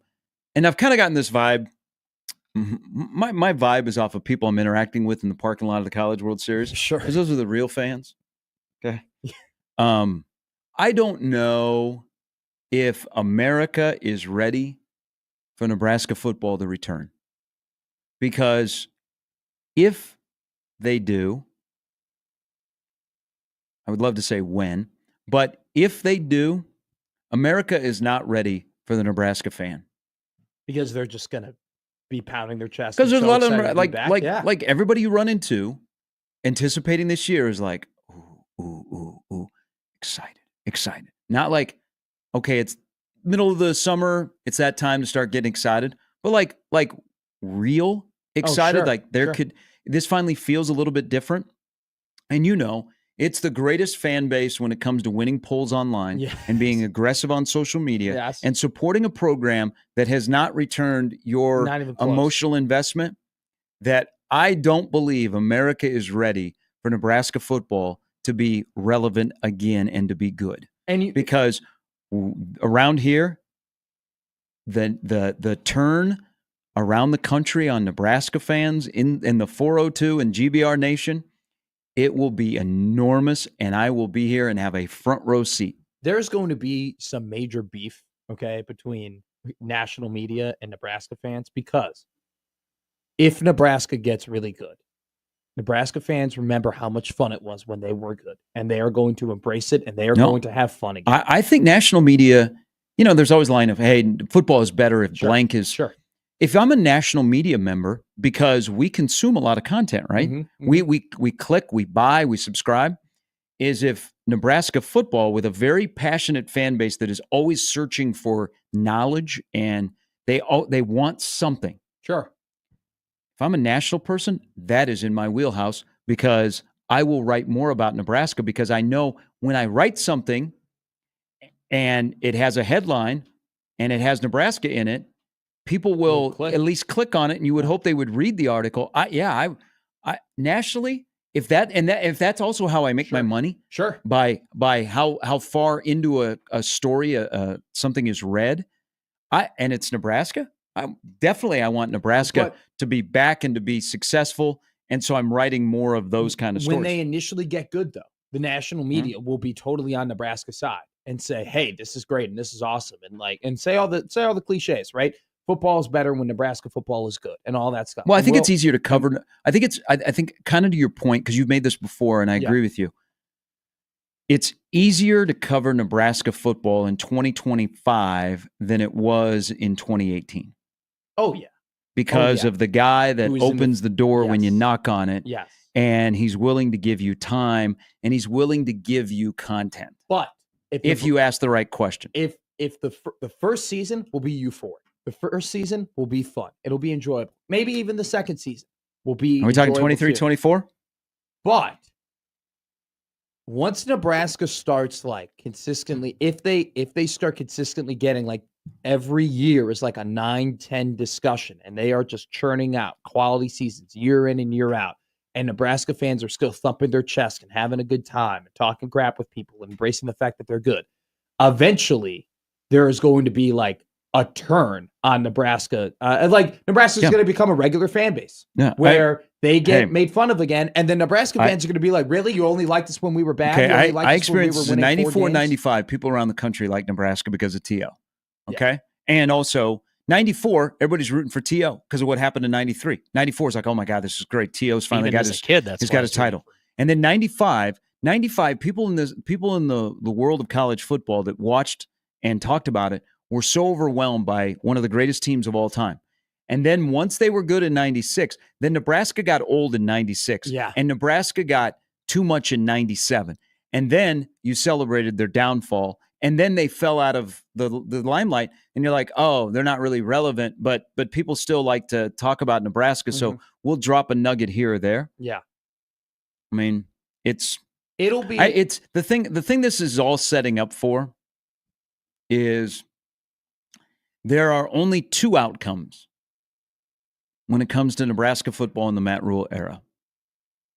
It will either be they have returned to a point of consistently being good where Saturdays are easier to watch. Yes. Or it will be a failure. And the stuff you talk about, the memes and all of that, that will haunt you. In my opinion, there is no in between. It is either this is going to pop or this will explode. This is a consistent success. And I'm not, it's longer than year 3. I mean, this is. I'm talking into like year 6, year 7 at this point, if you even get there, right? But like, it is either a flame out of epic proportions where Nebraska fans are going to feel like more of a dunce than they ever have, which is tough because it's been... No, as a fan, you can move on. You'll be on what's next. It's just the outside will be. Well, it'll be the punching bag. Well, exactly. And you'll be more of a punching bag, frankly, maybe than you've ever been before, because everybody was so excited there was a lot of excitement about a Matt Rhule, and there was a lot of excitement and belief that he could do it. And then you have all of this content, which fits right into the mold of like social media and making fun of people with. You're totally right. It's one or the other. And this season is so important because it's like the benchmark of what it'll be, right? It sets the table for, will it be the flame out? I think it's 26. I think 26 is the year that is the true if this is going to work or not. But I think 26 is the year where it's like they will have the best shot at making the college football playoff because of like the talent they have and the progression that you hope they make and whatnot. But this year, though, if they go 6-6, or 7-5, you don't even get to 26 being like, oh. This is, and I'm not saying from like a fired perspective. I'm talking from like a excitement building up the team perspective, right? Because then you're just back to square zero. So, hey, College World Series still going on. You and I are going to have a ton of fun tomorrow at the Omaha Baseball Village. First game, College World Series. I'm going to go. I'm going to go the straw hat. Do we want to go matching? You want to wear the same thing? No, that people want to see. You want to, what color polos do you want to wear? You know what? I will probably go with my Hawaiian shirt. You know what? I might go. I have a really cool. Do you have any polka dotted stuff? Yeah, I got a ton of polka. Okay, why don't you wear polka dotted? Because I'll wear that as well. Okay, all right, we'll do it. How about we do beach day? Polka dot boys. You show up in your swimsuit. I'll show up in my swimsuit. We do a whole thing. You know what? Yeah, wear board shorts tomorrow. Yeah, board shorts, flip flops, and. Why don't you go with your favorite basketball jersey? Ooh. Okay. I'll do that. I'll do the same. We'll do frat day. Yeah, we'll do frat day at the Omaha Baseball Village. I'll do that. It'll be baseball day at the Omaha Baseball Village, too. As Coastal Carolina, the shots are going to the ship, are taking on the LSU Tigers. We'll be there tomorrow, giving you all your coverage. But don't go anywhere. We still got a lot to get to here on Gary Mann on 1620 The Zone.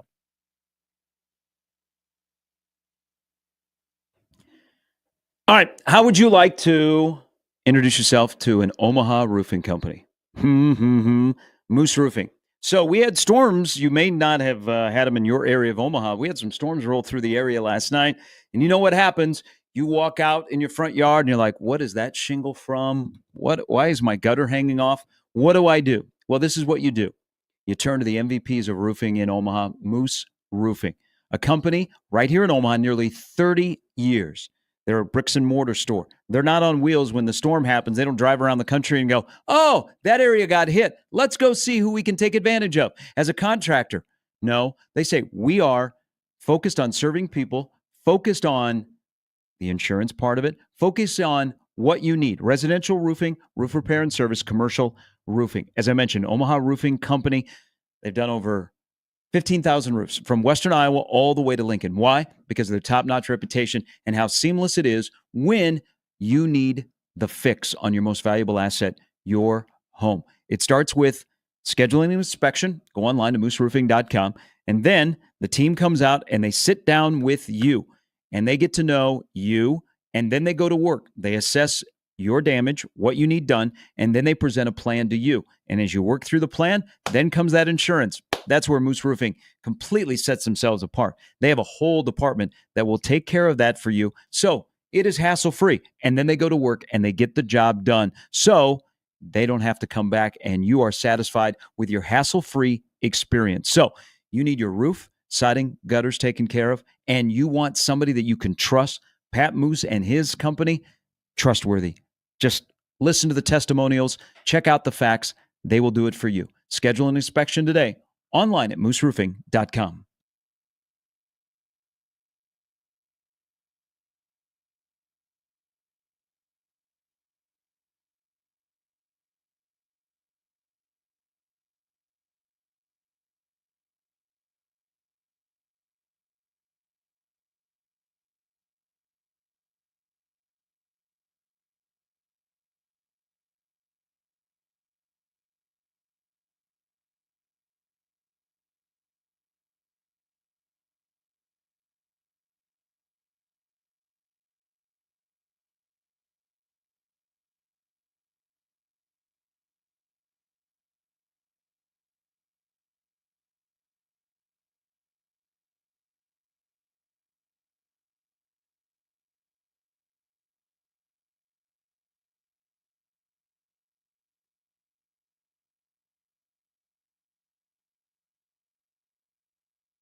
My StreamYard. I got to get a new computer, man. Yes.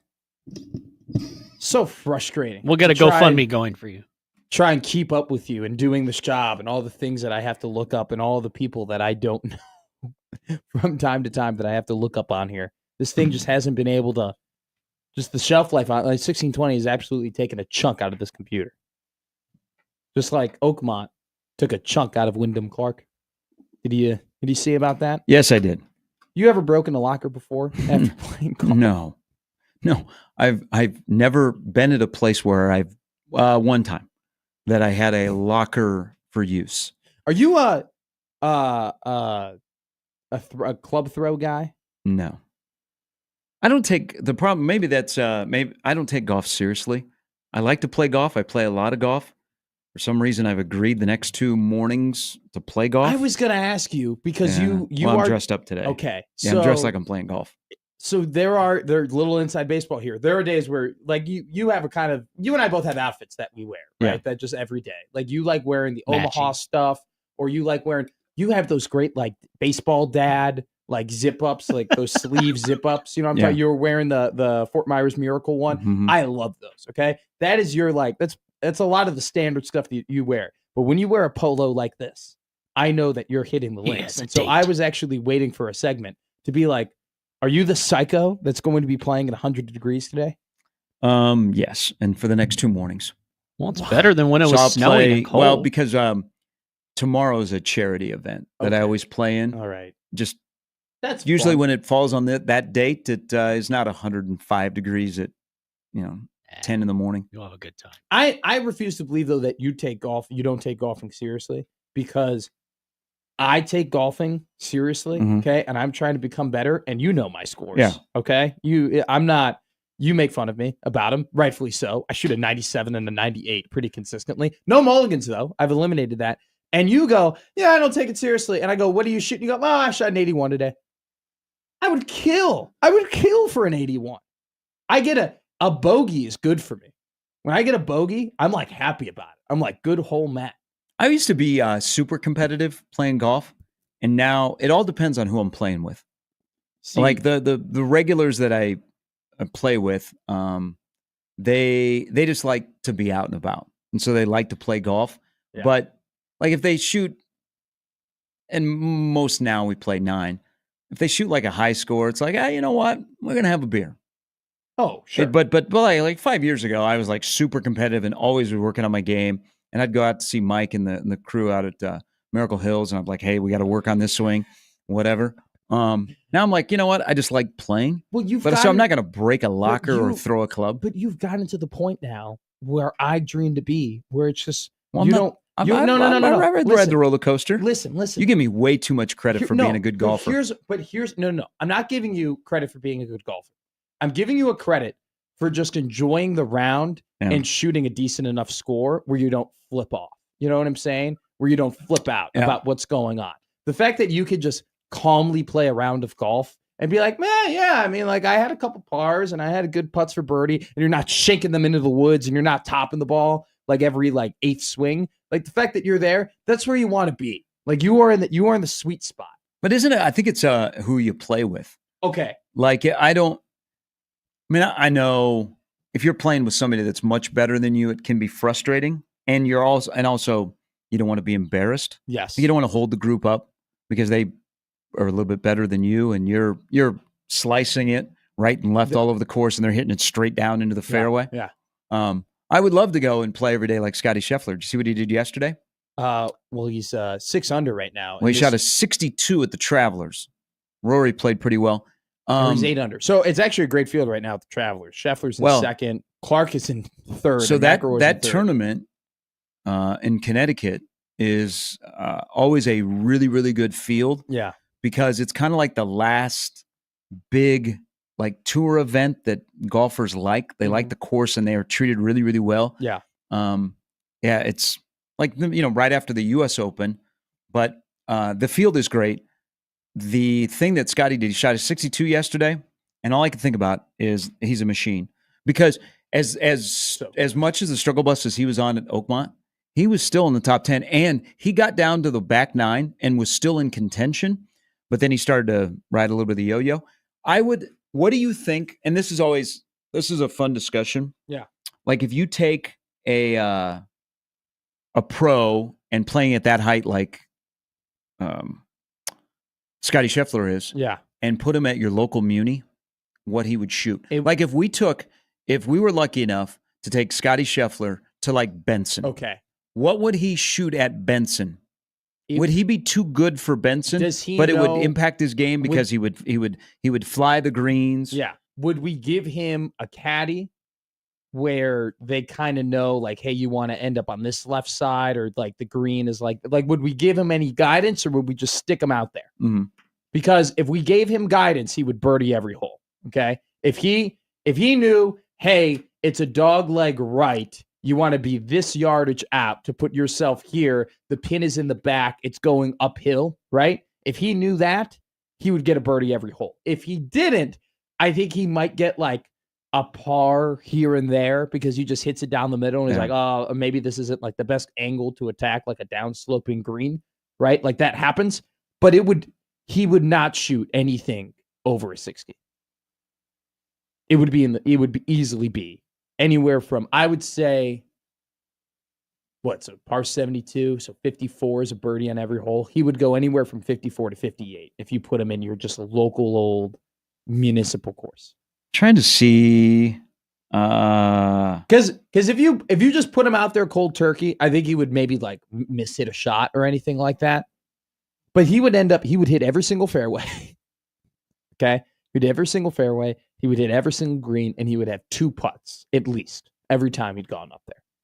And I don't know how many times he would really pull off the driver. Like he would literally probably every time he would be off the tee to pitching up to the green, or he would just hit the green every time. Trying to get the yardage. No, I'll find it. Okay. Because we had 2 pros come and play because they were in town for a wedding. Played OCC, and I was trying to figure out what their scores were. Put them out in Tiburon. Can you imagine if I just one day I brought out like Scotty Scheffler was my fill-in for Tiburon, just on that 9-hole course with all the Mutual of Omaha guys? We get all our points that week. Oh, he's a machine, man. He shot 62 yesterday. The course is of course not like Oakmont, sure, but it's still, to be a pro, to be a professional golfer and shoot a 62 on a course that is set up on a PGA Tour stop. I mean, hello. And you're Scotty Scheffler. He's allergic. Did Roy talk to the media yesterday? Did he talk to Schefter when Schefter was the on-course reporter comparing all golfers to quarterbacks? I did see that he had made his debut on being the PGA Tour event. I didn't watch the video because I thought, man, this is kind of dumb.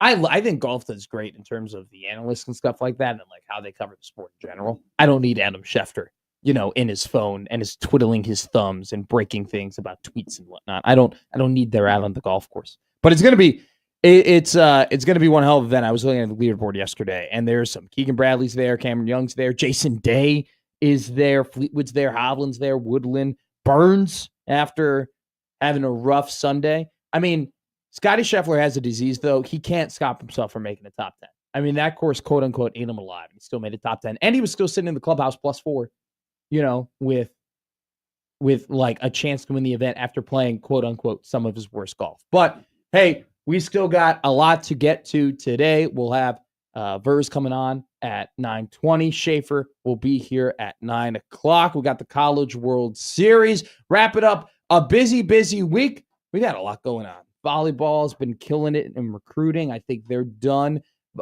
Football, not killing it in recruiting. They've lost their top prospect, who then yesterday, I think the day before, ended up committing officially to the University of Florida. But we'll get to all that and maybe hit up a little Arkansas baseball too, because I still can't get over what happened at the Chuck 2 days ago now, which is crazy to think about. So, hey, don't go anywhere. You're listening to Gary Mann on 1620 Zone.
So you said during our break, Justin Thomas or one of those, or Spieth? Spieth has played OCC. I'm trying to. It's either Justin Thomas or Jordan Spieth.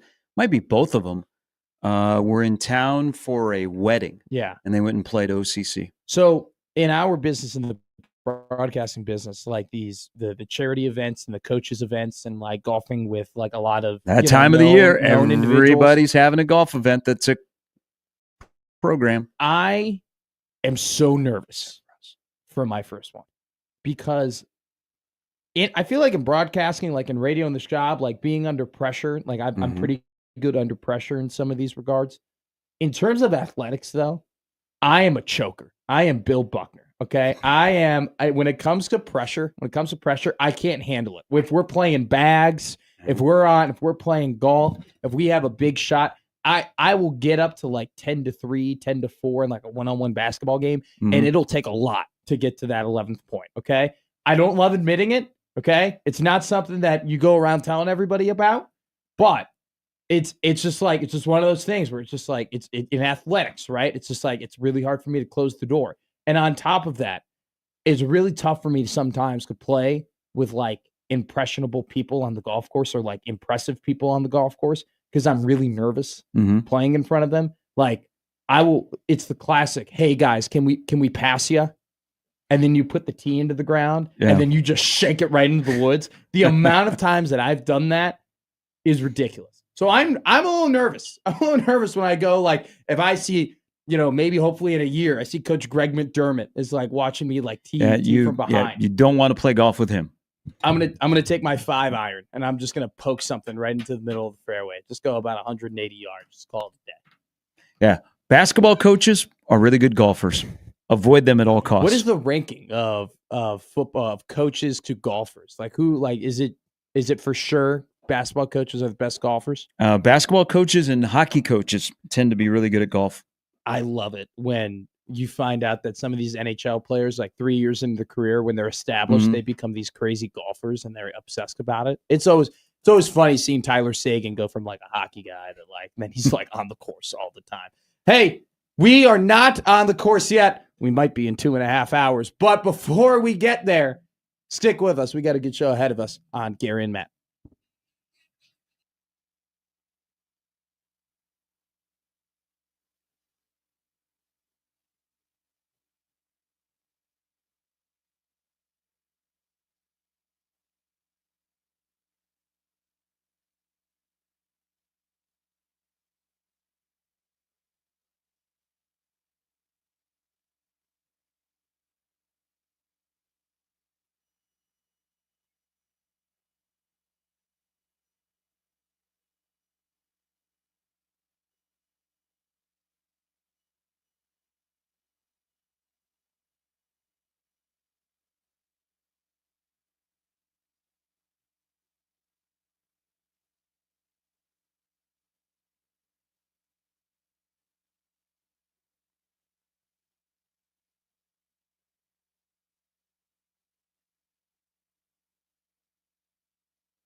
I know what Jimmy's doing here.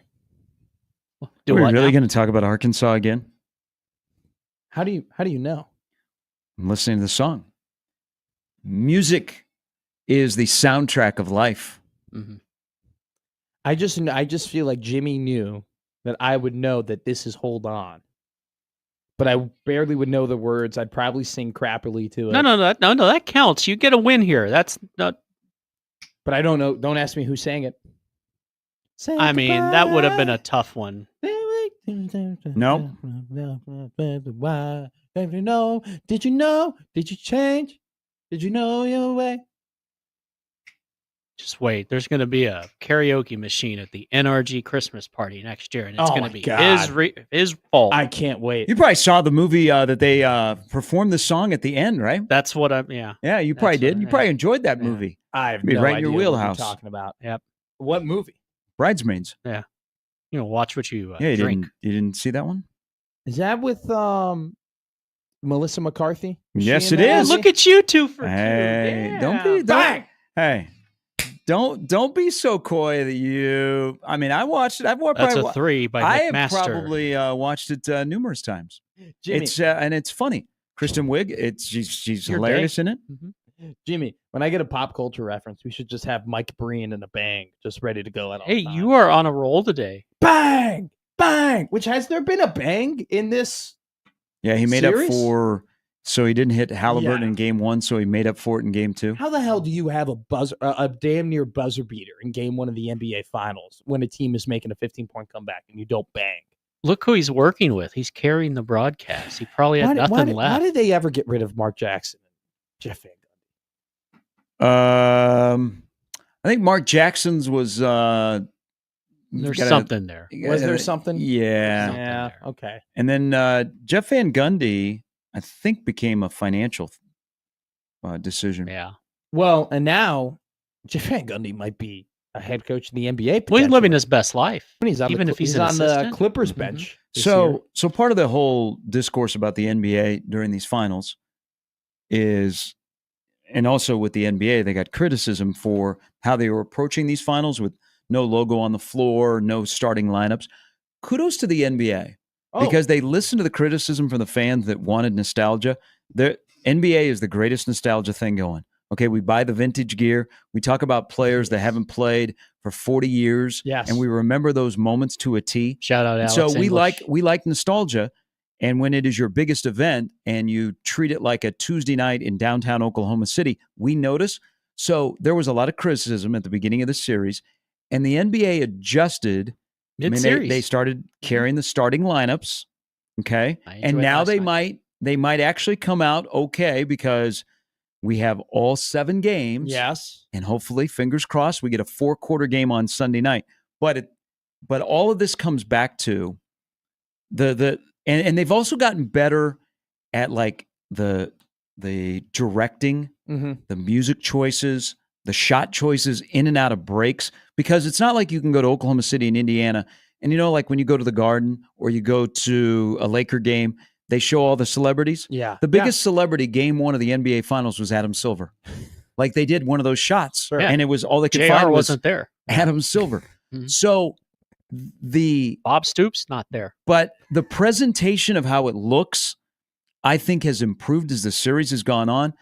But at the end of the series and at the end of the night, it is only as good as the people that have microphones in front of him. And those 3 have absolutely zero chemistry. And it is a difficult watch. And it is hurting Mike Breen. Because I don't think Mike Breen has been as good as he has been in the past. And it's tough. Or as good as he is with the Knicks during the season. Van Gundy and Jackson had great chemistry. And they played off each other so well. Those 3... more the 2 that are next to him, they just do not connect, and it's a tough listen. It's 3 broadcasters on one broadcast. It's not one unit together. That's a good one. It's just 3 broadcasters that, all right, here's your point, here's my point, here's your point. There goes Mike Breen. He's going to call the game. Mike Breen is like one of the last, I don't want to say one of the last, but ever since Doc Emmerich left hockey. You may not be off here. I see what you're getting like at. He's one of the last, like we're whittling down to iconic voices tied to sports, right? Like there aren't as many in these last decade. Like a lot of the ones that we relate to the sports that we love, the GOATs have retired and have moved on. And there are a couple young guns that are pretty decent that I like. I think Noah Eagle's going to be good. I really like Joe Davis, right? But like I attach Mike Breen to basketball. And Mike Breen is one of the very few announcers left where you see he's announcing your game, your team's game, and you're like, yes, Breen's on the call. Right. Like you're excited That's to hear how it used to be here at Keith Jackson. Somehow they've whittled that down. But you're talking about Sunday Night Baseball. Mm-hmm. Oh, yeah. John Miller, Joe Morgan. But like, and also too, announcers elevate the game. Mm-hmm. And growing up as a kid, Pat and John at 3:00 every Sunday. I'll agree with you and say, sure, I'll give the NBA credit to succumbing to peer pressure and doing the NBA Finals intros and trying to make it more special. No, they should be credit for adjusting. They should get some kudos because they listen to their customers and they adjusted. But at the same time, though, we shouldn't be at the point where we have to. We shouldn't. We shouldn't to make this final. We special. shouldn't, but in moments where people listen to criticism and they correct it and they try and be better and it's noticeable, I think they also deserve their flowers. In the last couple of years, they have decided that hey, we are going to choose clicks over content because Kendrick Perkins gets more clicks than Zach Lowe. Okay, because everyone knows who Kendrick Perkins is. And Kendrick Perkins says a stupid meme or says something stupid, and then he ends up on Twitter, and they get a lot of attention. And in ESPN's eyes, that's a good thing because, people are paying attention to our product. And they've decided to elevate those guys instead of the ones who actually study the game and love the game and have spreadsheets and are absolute psychos. And they're watching that. Like, there are dudes who, and like the Ringer now has decided, hey, we're going to go ahead and we're going to hire some of these guys and we're going to try and make this little podcast network with Russillo and Bill Simmons and Zach Lowe, and we're going to try and elevate our basketball content. Like there are dudes who are like, yeah, I was watching the Tuesday night game of Cleveland versus like Detroit, and like this is what I saw. None of those guys are on ESPN program. Well, you know why? Because it's not entertaining. Nobody gives a damn about Cleveland and Detroit. Things about entertainment, you know? I mean, newspaper guys and gals, they are very hardcore in their profession and what they do, and they follow the box, and this is what you were taught to do. But that doesn't resonate unless they're an entertainer. Like Stephen A. Smith, America is obsessed with him. Yes. And it has nothing to do with what he says or what he does. You can boo him, you can cheer him, you can hate him, you can love him. But you know what? He has conquered something that is where this business has gone. Modern day Cosell. He's an entertainer. Right there. Yeah, he's an entertainer. He is an entertainer first and foremost. And whatever he says that is off the wall or not, that's not the thing. It used to be if you said something that was egregious or, you would, that's how we would form your opinion. But now it's, hey, how many can you get out there? Where can you be? Can you be an entertainer? So ESPN decided that people don't want meat and potatoes. They want the flash and dash. So they went and hired the entertainers. But the problem for the NBA is that if you ask the NBA, hey, does Stephen A. Smith, where we agree that Stephen A. Smith is like the voice or the driving figure of like sport, NBA media. If you ask the NBA, hey, does Stephen A. Smith care more about people clicking to watch him or more about his product, or does he care more about your product? I said that yesterday. The problem is when coverage of the NBA is certain guys that cover the NBA think they're bigger than the sport. And that's a major problem. He's entertaining. He is so entertaining. I laugh at him. I think he's funny, right? When I watch him, as much as I make fun of him sometimes, my eyes keep onto the screen. There will be times where the show is muted and I see that he's talking and I will go and I will unmute, right? To see what Stephen A. Smith is saying, because it is entertaining and that works, right? So credit to him. At the same time, though, there's a difference between him being entertaining and helping the product. He's helping the product because he's keeping it at the forefront of discussion, whether you like it or not. But I feel like his battle with LeBron. But we're having the wrong discussions, which then make us feel a negative type of way about the NBA. That has a lot of people, when they talk about the NBA, they scoff at it. They're like, ugh. But do you think the NBA wants the hardcore or the cash? Because the cash is drawn to Stephen A. Smith. The hardcore is like, you're a buffoon. But I think that the NBA wants both. Yeah, but most days, unless you're the NFL, you're not getting both. Yeah. And the thing is that if you were to say, well, does the NBA want the casual fan or do they want the hardcore fan? Well, if they're targeting the casual fan, they're doing a pretty bad job at it. No, they're doing a great job, because you know what the casual fan is delivering to them? They're not ratings. They're not interested. Finals? They're generating interest. Okay, the discussion. They're interested in the discussion. They already got their money. Okay, the TV ratings are sure.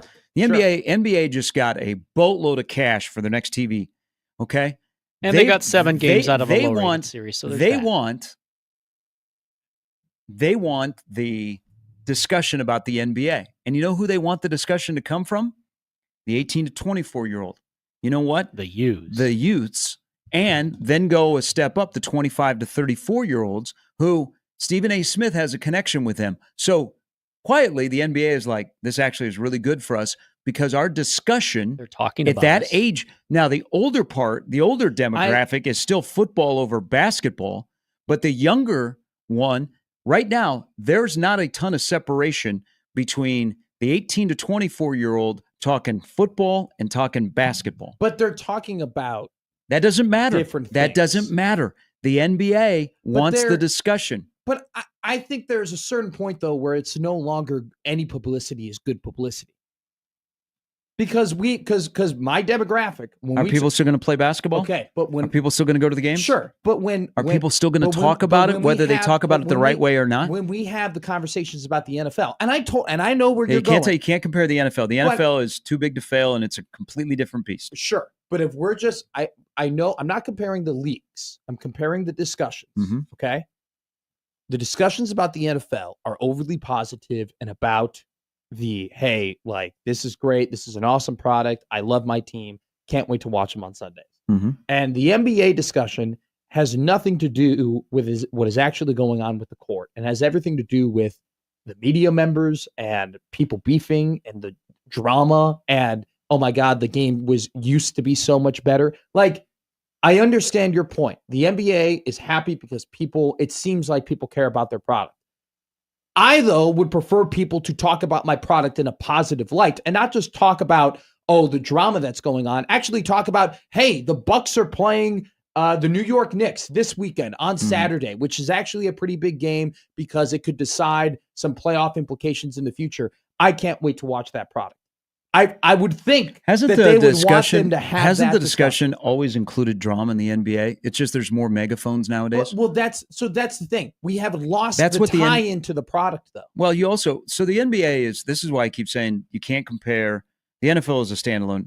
The NBA can't compare to anything else because there's no other sport where we spend as much time talking about the past like we do with the NBA. We don't really. There is the past in the NFL, but we talk about more modern day. We talk a little bit more about the past in baseball, but we still talk about now. Hockey is not in this discussion. No, not at all. But the NBA is the one sport also where you have more guys from the generation where most people relate to that have microphones in front of them. And you don't hear current analysts in the NFL that are former players that go after the current players, okay? Because of because of how difficult it is to be a player in professional football. Okay. In basketball, you think at 55 years old, you could still go out there and get a couple of buckets and they couldn't play in your era. The NFL is different because guys in the 70s don't say, hey, that guy, Lamar Jackson couldn't play in our era. Hell yeah, he could play in your era. Well, nostalgia, remembering nostalgia and leaning into nostalgia is fun. Okay. We love nostalgia. Like I said, we talked about this. We're a nostalgia society. But there is a point where it gets to be bad. For a product, where it gets to be a negative thing, right? We can honor the history of the things that have happened. We have to remember the things that have happened because then they don't matter.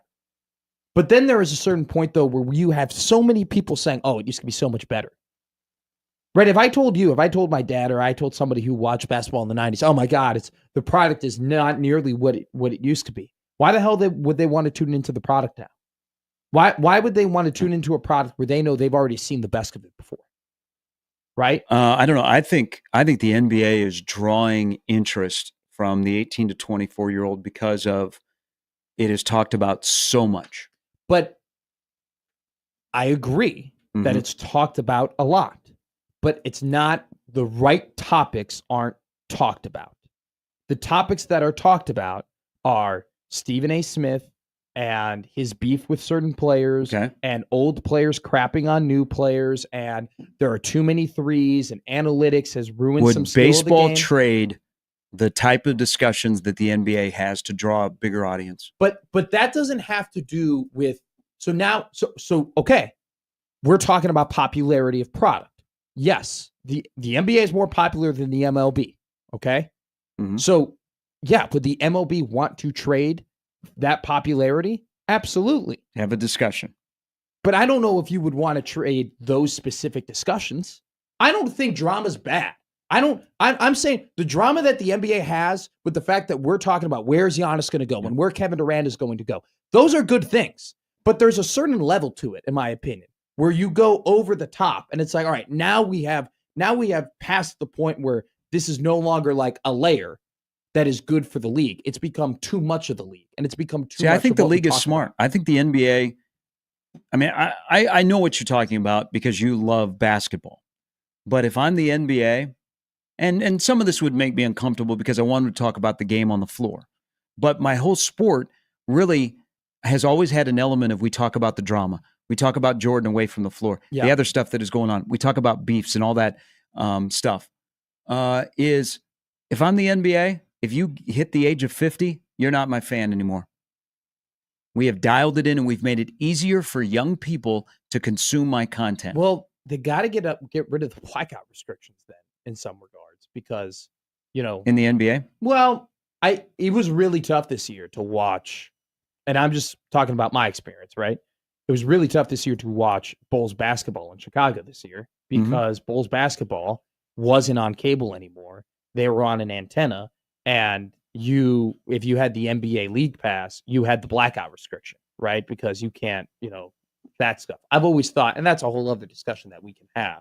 But there's now going to be, with a new TV contract, more places to watch games. Yes, and I think that's good. I do think, though, you don't think that the ratings being this bad for the NBA Finals, the lowest since COVID, has a major impact on isn't a warning sign or like a, hey, this isn't probably going in the right direction? Do I have two teams playing that have small fan bases? Yeah.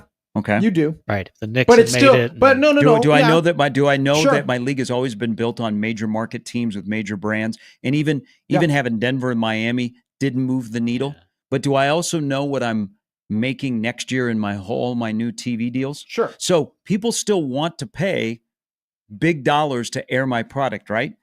You don't react until Amazon, NBC, and ESPN say, not so fast. But there is a certain point, in my opinion, that when we talk about the league, and I acknowledge that the markets play a big role. Oh, yeah.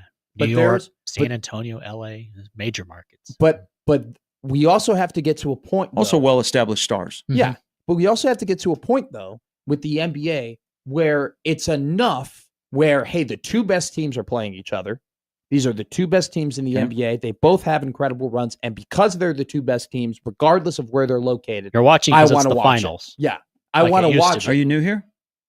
No, I'm not new. Denver, Miami, did you not? I know. Well, that was bad ratings too. Mm-hmm. So it's just I'm just saying, for the health of the league, just for the health of the league, I know that this is a weird one because Oklahoma City and Indiana, both small fan bases and small markets, but you want to strive to get to the point where it's like, all right, markets don't matter as much, right? And that's just about promoting your product and elevating your product and have people care about your product.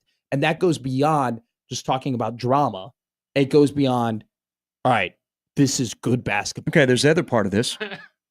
There are two small markets that are playing, right? Yeah. Pretty healthy in both of those markets. Sure. Oklahoma City and Indianapolis are thriving with their NBA team. The small markets are doing well with their particular fan bases, right? Yeah.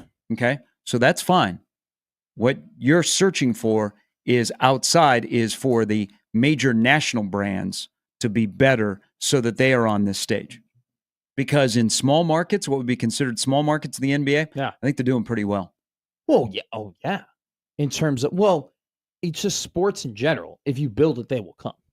If you build a really, really good team, more oftentimes than not, and you're doing all the other ancillary stuff, people are going to be interested in and want to come to your game, right? But So here's a graphic. Yeah. Football remains number one, but sees lead fading among young fans. This is from Statista. Share of U.S. sports fans who follow American football, basketball by age. 18 to 24 years old, both 64%. 25 to 34, 74% American football, 68 basketball. And then as you get older, it goes down. And football goes up. I just think that if you're going to continue the growth if you're going to keep the young fans, it can't just always be about who the talking heads are and what they're saying and what the other. But are they young? But are they? But you know what? The talking heads are the ones that are running the older fan off. Your content that you put where the younger fans are driving more people because these guys? You're going. You're meeting. Sure. The young fan where they live on YouTube. You give them short highlights, TikTok, Instagram, all of that kind of stuff. And so what do? They consume your product. They buy your shoes. They buy your jerseys. Do they go and buy a ticket? Well, if they live in that city, maybe. But you know what? The visiting. You know what? You've already said, we know that people don't have 2+ hours to watch games, so we're going to give it to them in a smaller amount. The older fan will. The younger fan, they are the fast food drive-through, and so we deliver them the food. We give it to them in the fashion that they want. I understand, and that they having, like, the NBA having growth from young fans and interest from young fans is a good thing. But less people are watching the product now than they ever have. Okay. Right? And that's just and I understand maybe things have to get worse in order for you to build a new audience and it to get better in the future. But that is a fact. But how much money did they? That's fine. Yeah. That's and they have that. Yeah. And that's okay. Are people so yes, the ratings are what they are, and they're going to get hammered. COVID showed we didn't need the fans. Did my TV partners balk and cut back on what they wanted? If I have a product and you're saying, man, that's a tough, but yet I have TV partners that paid through the roof there's got to be something out there. People are consuming it, right? In certain ways that maybe we can't measure by just a Nielsen rating. I'm getting all this money. But those television stations, like, if they're not going to be streaming sports, right? Then what are they going to be streaming? What is going to be? Do you watch TNT? Yeah, but those companies are paying a lot of money. There's not dumb people that run that company that are going to write a big check and go, we've got nothing else, so let's put this here. They see value in what the NBA offers. Okay, so if I'm in the front office of the NBA, all these concerns are valid about the quality of play, how we play, what are we talking about? But I'm judging off my arenas are full. Sure. And my television partners who are delivering it, they want to be a part of it. So we must be doing something well.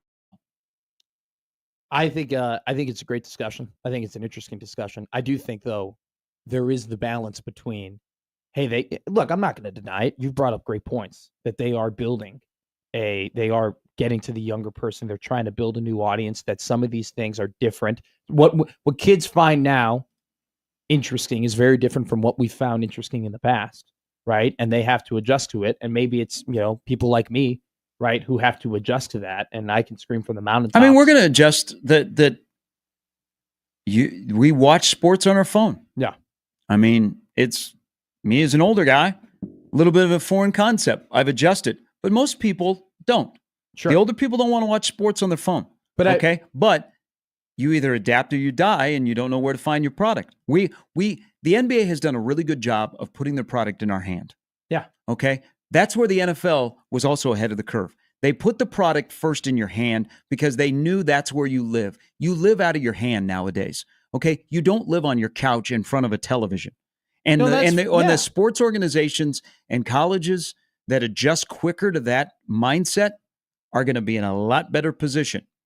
they've adapted, but whilst they've adapted, they've allowed the wrong voices to be a part of that adaptation, and I think have lowered the view of the product from the casual viewer and how we discuss the product. And most of the conversations we have about the NBA are negative, but we are in a time where that interest and that drama and that negativity still draws interest, so much so that, the younger people are watching. But you can't argue that from where we are now to where we were 15 years ago, 10 years ago, 20 years ago, that the product has taken a step back. And I don't know how many of these, and I know it still has to do with Indiana. I think the players are still good. I think the way they play the game, well, that has hurts. to change too. And I do think, I don't know what rules you can necessarily change, but like the MLB has done a great job with, they took a product that was very traditional and this is how we did things and this is how we played the game, and they weren't afraid to adjust to that and break from tradition. And now they have been building more and more popularity and building a quality product. And I think that baseball, and I saw it all week at the Omaha Baseball Village, has become cooler.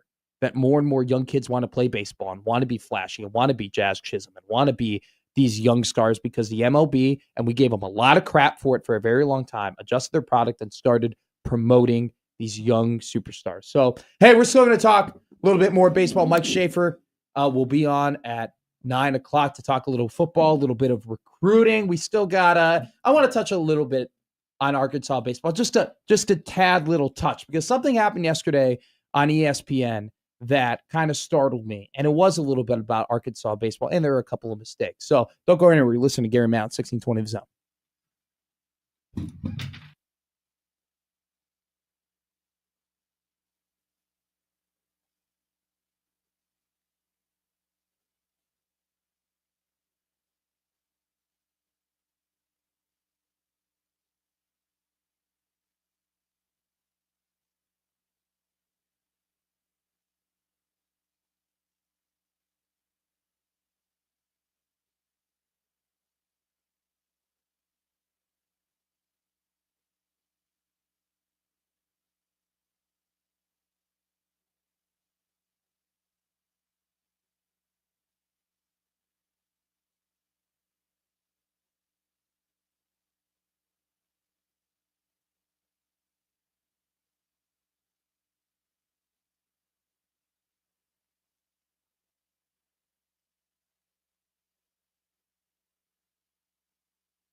I was watching PTI yesterday. As always. Did you watch PTI yesterday? I don't think I did. There was a great moment on PTI, okay? There was a mess up in the production area, okay? So what happened was they were doing their insert your word here, right? Yeah. LeBron James's comments on ring culture is blank, right? And it's one of the best things they do. It was Frank Isola yesterday with Michael Wilbon. And they did their little thing. They said what they thought those comments were. And you could see Wilbon, he had the final word on that topic. And so he goes in, his timing, and he ends what he was about to say. And then he takes an awkward 2-second pause, looks at it, and then just keeps talking about LeBron James and ring culture. And then you hear on the broadcast someone in the back just screaming something. Like you hear like a yell, like a scream. And then Wilbon talks for another 30 seconds. And then all of a sudden, the guy comes over the microphone and goes, and then reads the next question. And the next question was timed at 1:10, and the first question was timed at 1:40. So someone back there was like taking a piss or eating lunch or whatever and wasn't at their spot and missed their cut to like move to the next segment on Wilbon. And you heard someone screaming in the back to have them get back to the spot. Really? Yeah. So they tape that show beginning at 4:45 Eastern time. Yeah. So they have to have it done by really? 5:25 Eastern time. I've always thought they don't give themselves a lot of like room. Yeah, it's never live. Yeah, but it's like it's damn near close to it. Because they wait as long as possible Yeah. in case anything breaks. So they're up there and I'm paying attention to it. I'm watching it. It was good convo. And then I saw that weird pause and then I hear the yell. I go, no way. It's like, no way. I had to like rewind it and like hear it again. It was there. It was I've never seen like an F up like that other than Aaron Dolan was giving bets on a ESPN Sunday Game Day, like in the middle of the week. This had to be like a year ago. And she literally just flubbed and just goes, I'm bad. And then just walked up and then they cut it to Sam Ponder. But what happened yesterday too on that show, they did the Arkansas LSU game. Okay. It was one of their main topics. Good on them. It actually wasn't. It was a rundown. It was a part of the quick rundown. But it was one of, they spent time on it and they talked about it. Now they didn't mention like, any of the local points with Dave Van Horn or Cam Koljul or like, but they just described plays.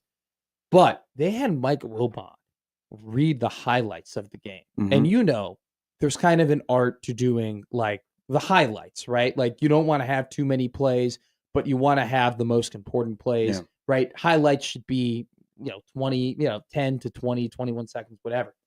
And it got to the point where it was a long highlight and like it was getting up to like 25, 30 seconds. And Wilbon was taking breaths reading it.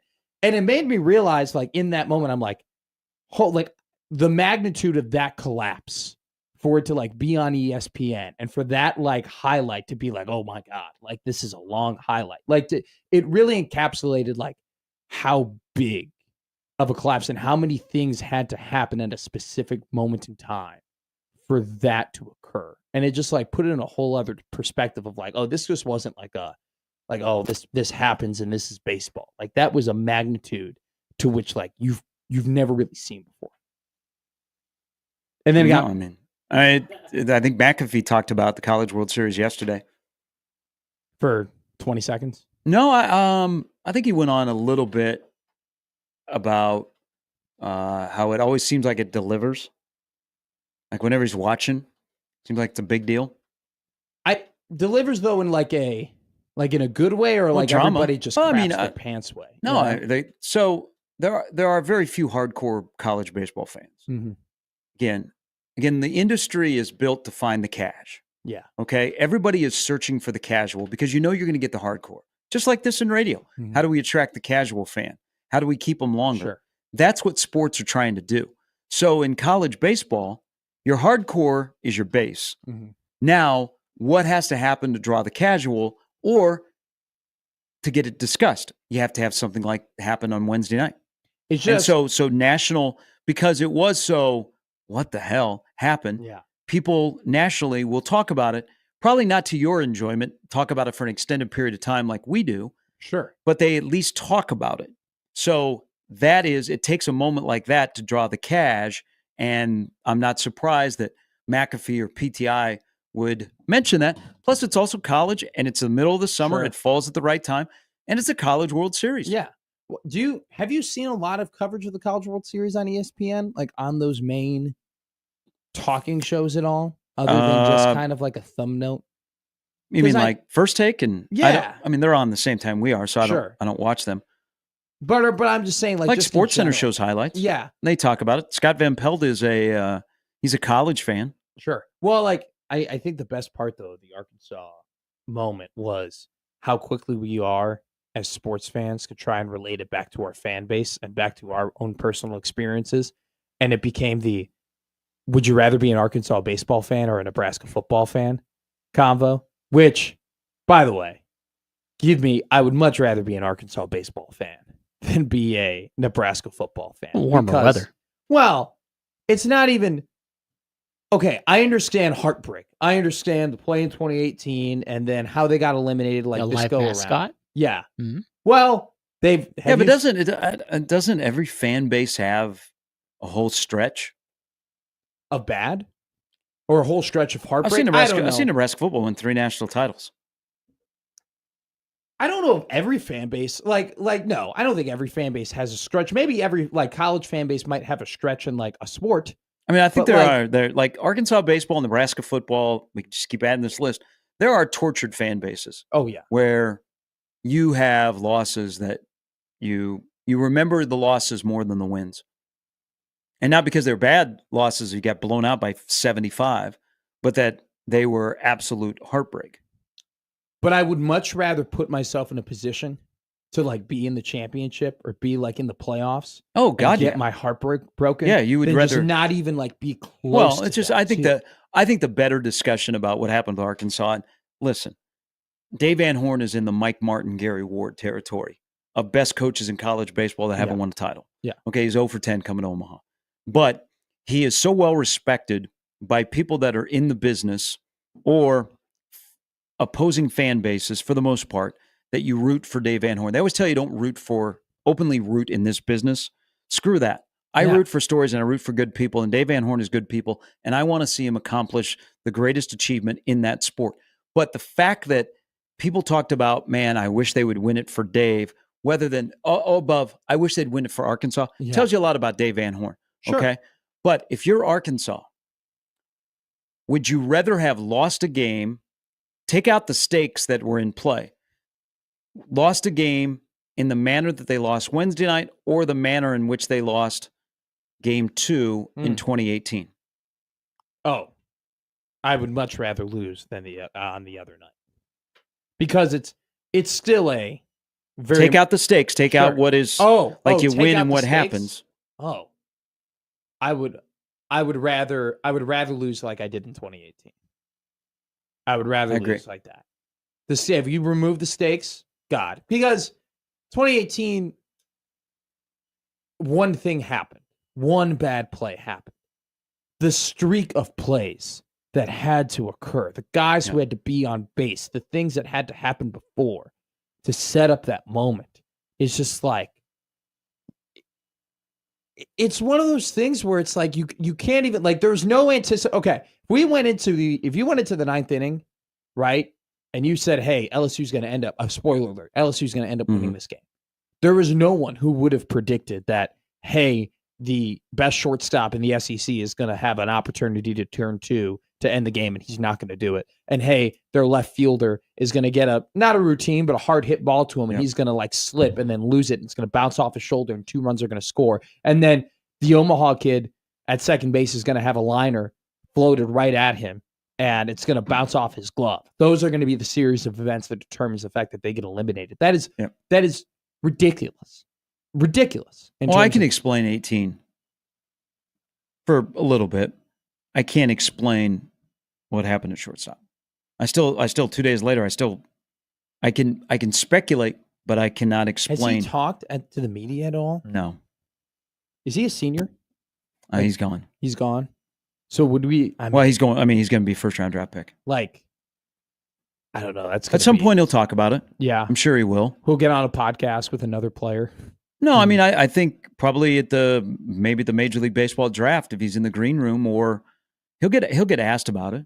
I think that's the one thing, though. It's like we all love to win, and like you all like root for the sport and root for your team to win the games and stuff like that. But it's like when you get those torturous losses, those heartbreaking losses, it's almost as if sometimes that brings more attention to you than anything. Because what did you talk about yesterday? I mean, you said it like right out the gate.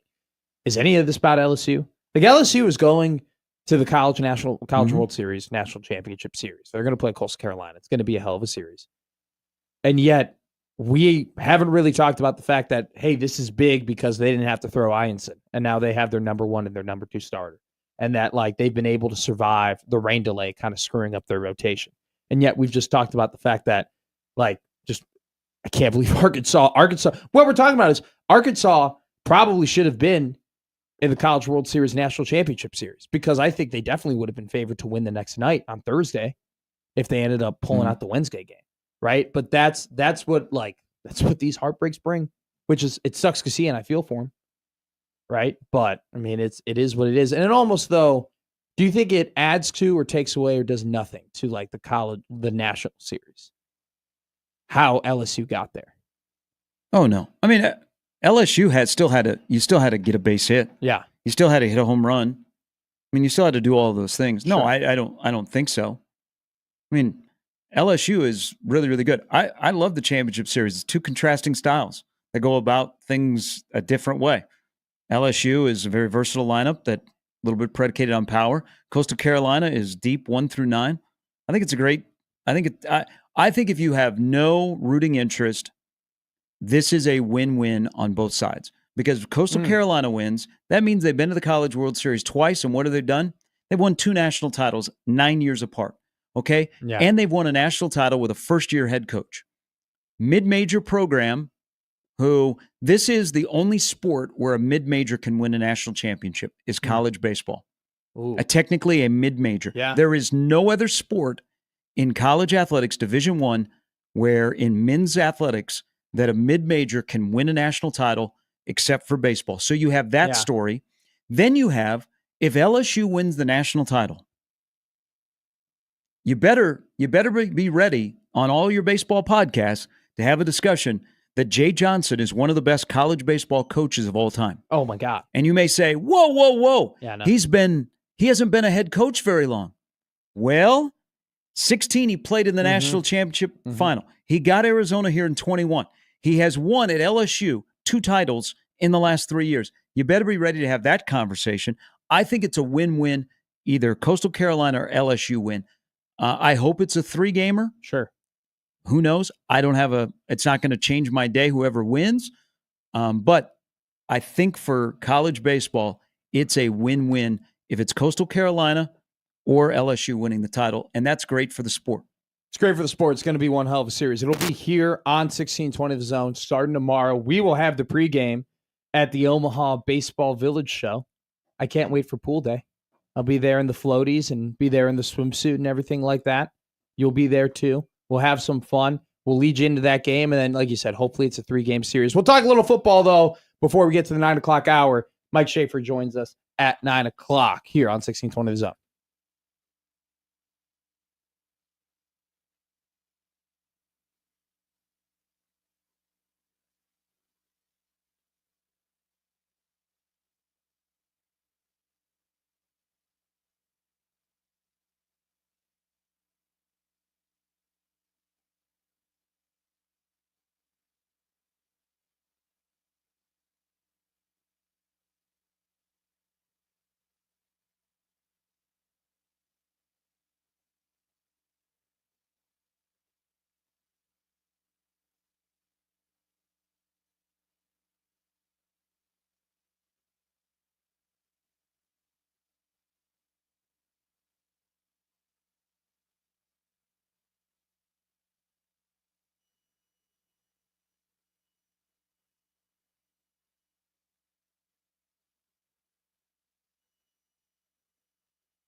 we're watching the Today Show up here, and I typically USA Today Show. Yeah, USA Today Show. Typically, you're the one that has to explain to me what things are and what they mean and what the significance is, which is kind of funny because I think there was an assumption that like I would teach you about like Gen Z stuff, but I really do think you might be more plugged in. That's true. I am. He was on TikTok. You were on. I'm not on TikTok. You send me. Speaking of which, go ahead. Check. Go ahead. Check the top. No, the old For You page. We're efforting somebody who is TikTok famous, but oh, really? They haven't responded to me this morning. Okay, but we were we were hot and heavy yesterday. Is it Adam Pottstown? No, it is not. Baseball YouTuber. But I would be all for getting him on. I would. Well, no, Machine Gun Kelly is on TV right now, and so other than he's with Megan Fox, I thought no longer. He's another gun guy anymore. Really? Oh, they have not dated in a while. I did not know this. Didn't they have a daughter together? I don't know if they did. Well, they should. They are not dating. They have been broken up for a hot minute. I need to read the company. I thought they just had a baby. Let me look this up. Megan Fox and MGK revealed they did just have a baby. Well, congrats on the sex. All right. Up.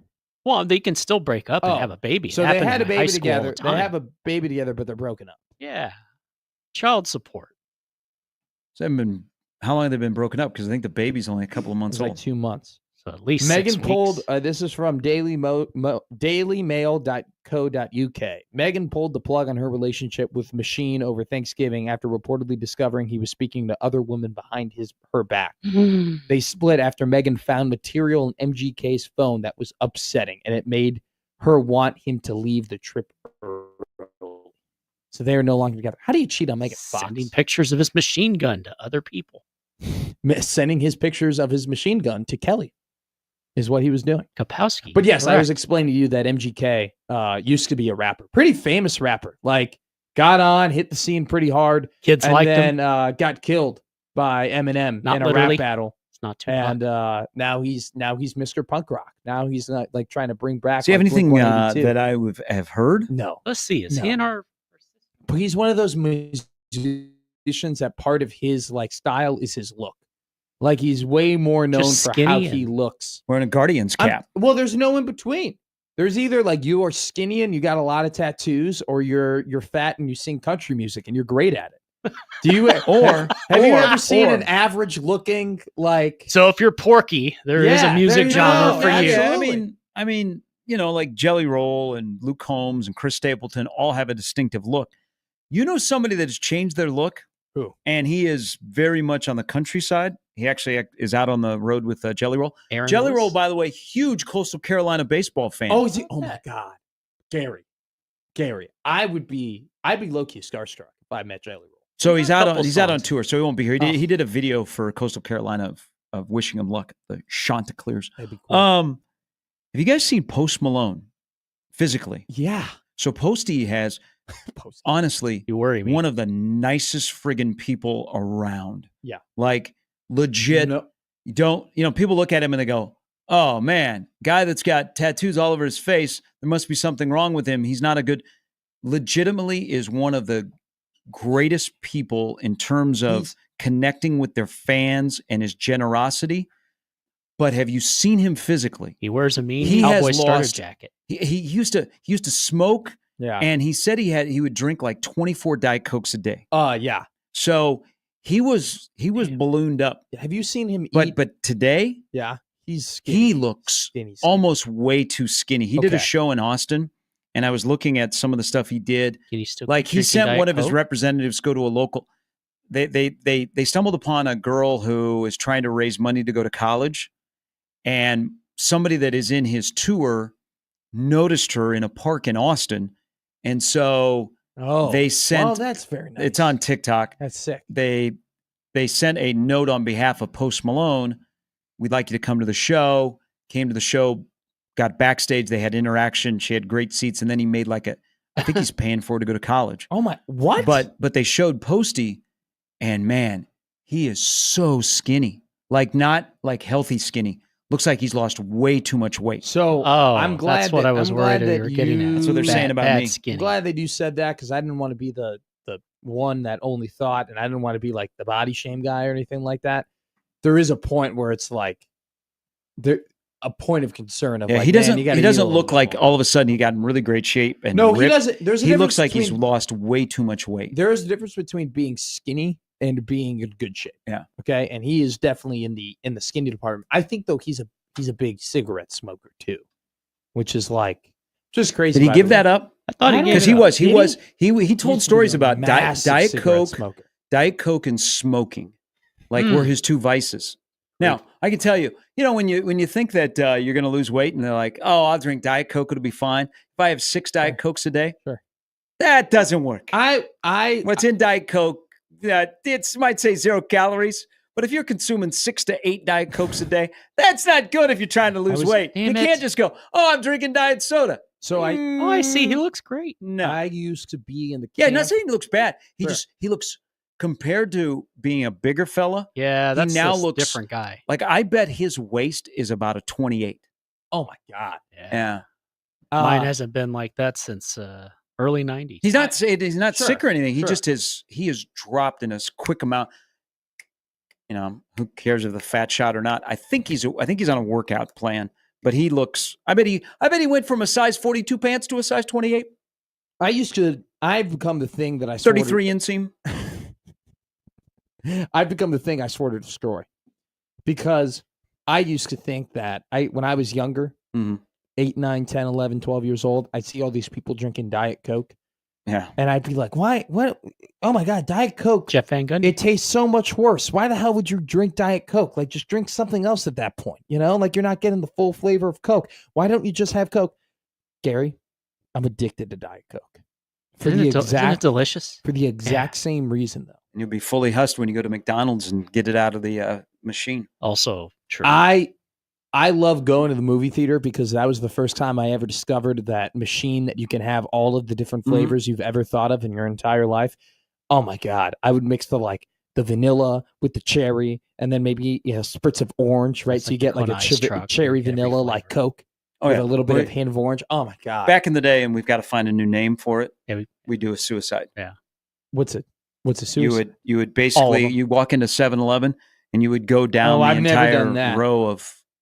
Does 7-Eleven still do free slushies on July 11th? Yeah, that's coming up here. Just like Tropical Smoothie Cafe always does a free smoothie on Flip Flop Day, which is the first day of summer, which is today. Hey, timely. Oh, it is. Is it actually? Yeah. Actually, well, no, that's what he meant when he said it. Yeah, summer. Today is the longest day of the year. Do they give you free summer tropical smoothies? Do you know what I did yesterday? I had a catch yesterday with my roommate. Oh. Okay. We went out with gloves or just a ball? No, we went out. We had some baseball mitts and we went out there and we just. Did you play catch or have a catch? We played catch. It was like in the Field of Dreams. I know it was out in front of our apartment, and there were definitely people who were like, well, "Who the hell are these guys?" It's College World Series time. You can do anything in this town with baseball. We were practicing our cutoffs. I would like throw a fly ball, and then I would get in the right, put the hands up, turn it. Did the ball playing gentlemen come out to play with you? The what? The ball playing gentlemen that live above you? No. He's working on the grounds crew. Oh. He's on the grounds crew at the Chuck. Who? What? Wait, who are we talking about? Yeah, your my neighbor? Your Creighton baseball neighbor is on the grounds crew at the Chuck. Yeah, he's got to pick up a package from the package collection area because it's been sitting there forever, man. You got to go and get it. Right. Mike Schaefer is going to join us next. Schaefer's been busy. It is the last weekend of recruiting. It's a big weekend. I think 6 4-stars is what they have planned to visit them. Get these suckers to Lincoln. Tell you what, I would not want to be in charge of all the flight information. Guys are canceling. Guys show up out of the blue. Oh, God. You got to, they have had a couple of surprises. They also have, does that get charged in Nebraska or do they, if you cancel, do they charge it back to you? No, it comes out of your recruiting budget. Okay. That's a damn shame. They must, those mileage cards, they must be loaded to the brink, But anyway, Mike Schaefer coming up, 9 o'clock, talking recruiting here on 1620.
Oh, this is hello, a great song to introduce our next guest, because every time that we have this man on, it truly is a celebration. Him and I were, shout out to Mike Schaefer of 24 Huskers 24/7. Mike, you and I had a phenomenal time together at the Omaha Baseball Village. I want to thank you once again. We had some great combos, but I was hanging out with Mike and your missus, so that was a ton of fun. Will we see you back at the OBV tomorrow with me and Mr. Sharp running the show?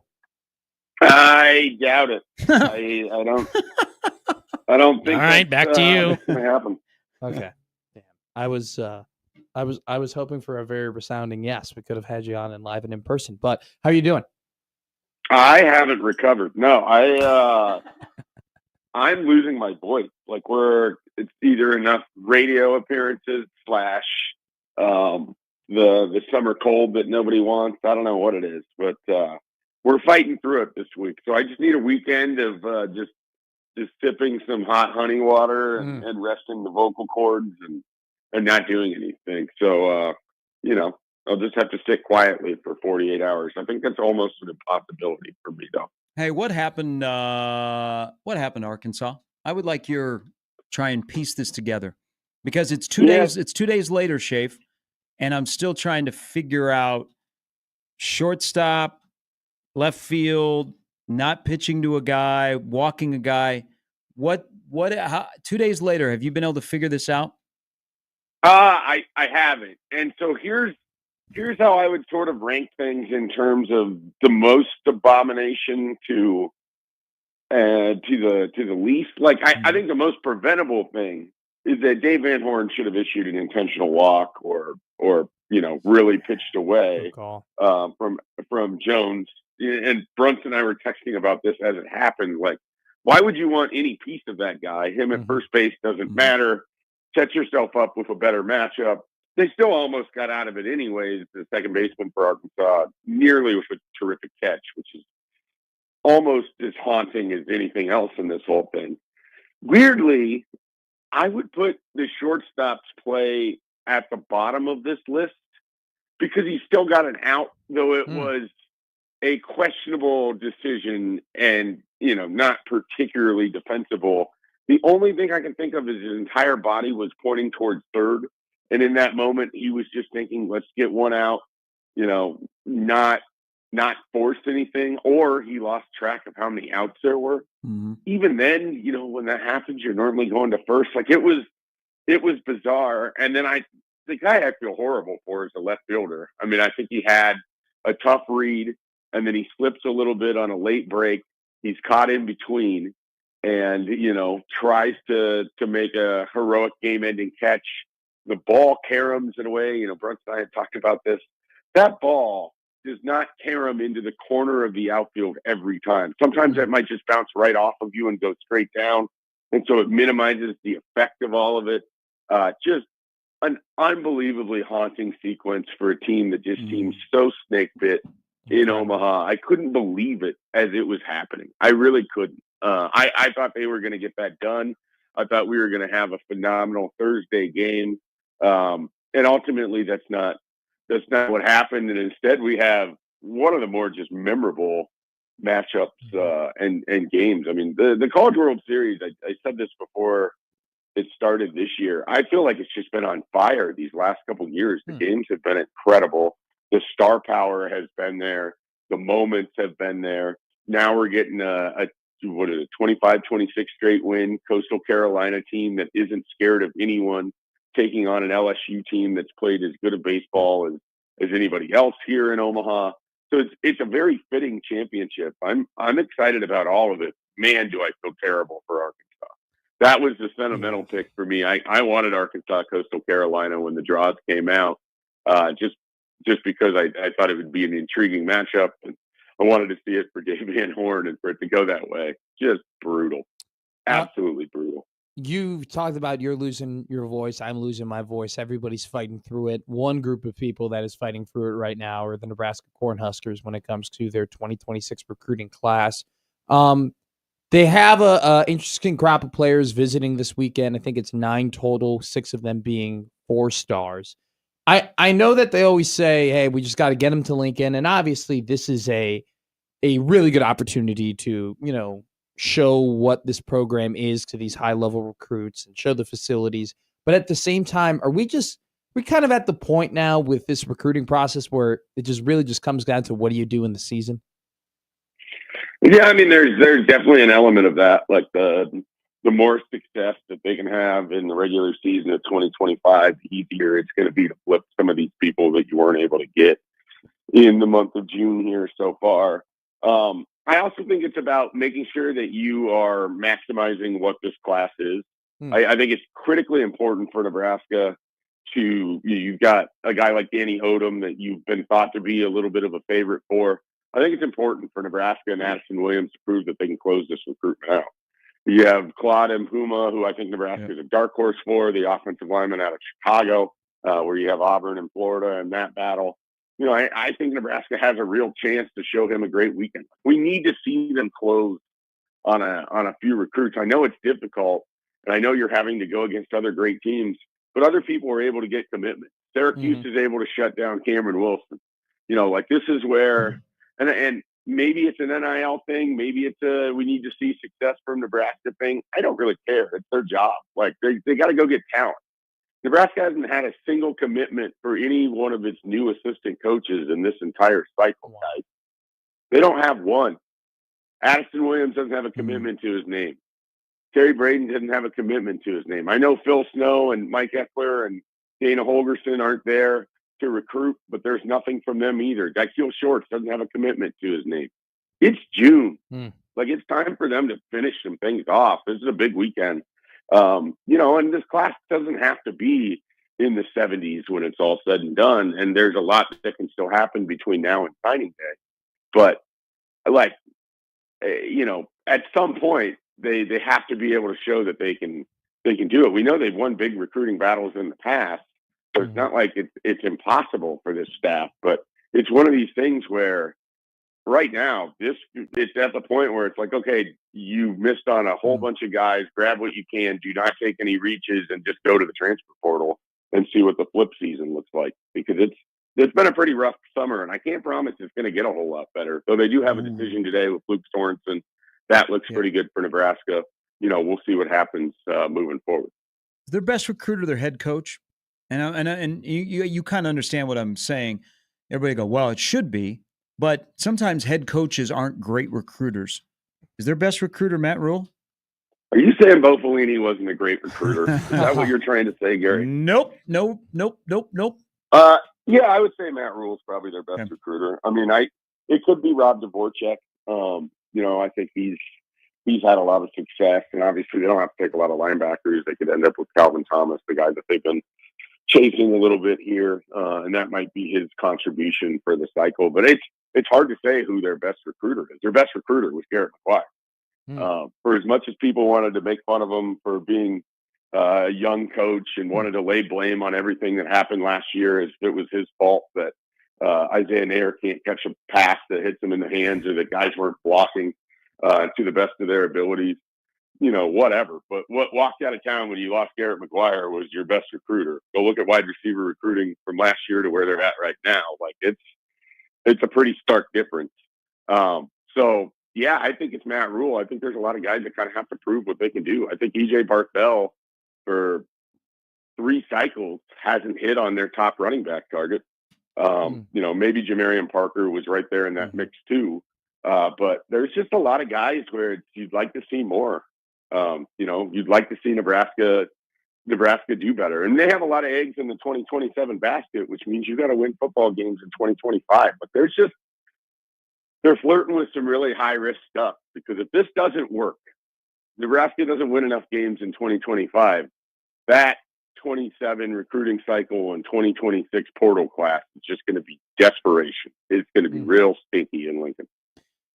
So, I mean, talking about desperation and in general, like, you definitely don't want to get to the point where you're desperate in the portal, right? You want to have that balance between, hey, we have a good high school recruiting class, but we want to add additional pieces in the portal. But you talk about closing, and they've talked to top guys, and they've brought in some really good recruits, and we've heard some good words about what they've done and what they've said to them. But at the same time, they haven't been able to close the door. Is there anything that like you can just pinpoint to it specifically or is there any way to just do? Is there really an answer to why haven't they been able to shut the door on some of these guys?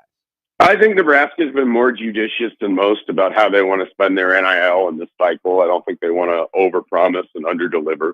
Matt Rule's been pretty straightforward about that. They might be pushing things into the next year where they think they have a better chance in the 2027 class to land some really impact guys. But that shouldn't prevent them or preclude them from being able to add some pieces here in a small class and use the scarcity for that. A lot of it to me is that you're in this window where you have this momentum and you have these facilities and there's some enthusiasm about what you're doing. You can't be selling hopes and rainbows in year 4. Yeah. You need to be able to sell results. And so that's why, like, even if this recruiting class isn't exactly as they want, and even if the NIL has been somewhat difficult for them to figure out, this can't just be a cycle that gets punted entirely. And I don't think they intend to, but it hasn't went how they've wanted. And I don't think the organization has been particularly great because you stacked a bunch of visits late in June and then never got some of those guys to campus because they committed before you even had a chance to host them. So I don't know. I think Nebraska has to take a long look at how they organize things this June, and they can't have it happen like this again. They really can't.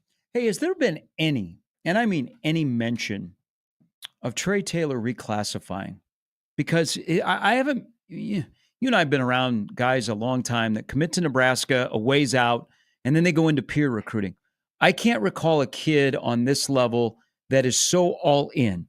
I mean, they already got him on a nutrition plan from Nebraska on how he's going to put on weight. He's here every weekend in June. Would it be more beneficial for him to be a redshirt in 26 or a senior playing high school football in Illinois?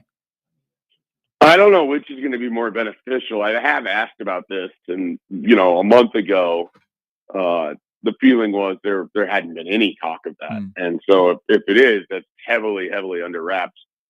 I mean, I think if you could make it work, it might be okay. I also sort of think if you're Nebraska, there's really not a big reason to rush to get him here. From an NIL standpoint, you're probably going to be able to offer him more in 27. I think they want to see what they have on their roster. Like I know that it's, and I've talked about this too. You see who's likely going out the door in 27 in Raiola.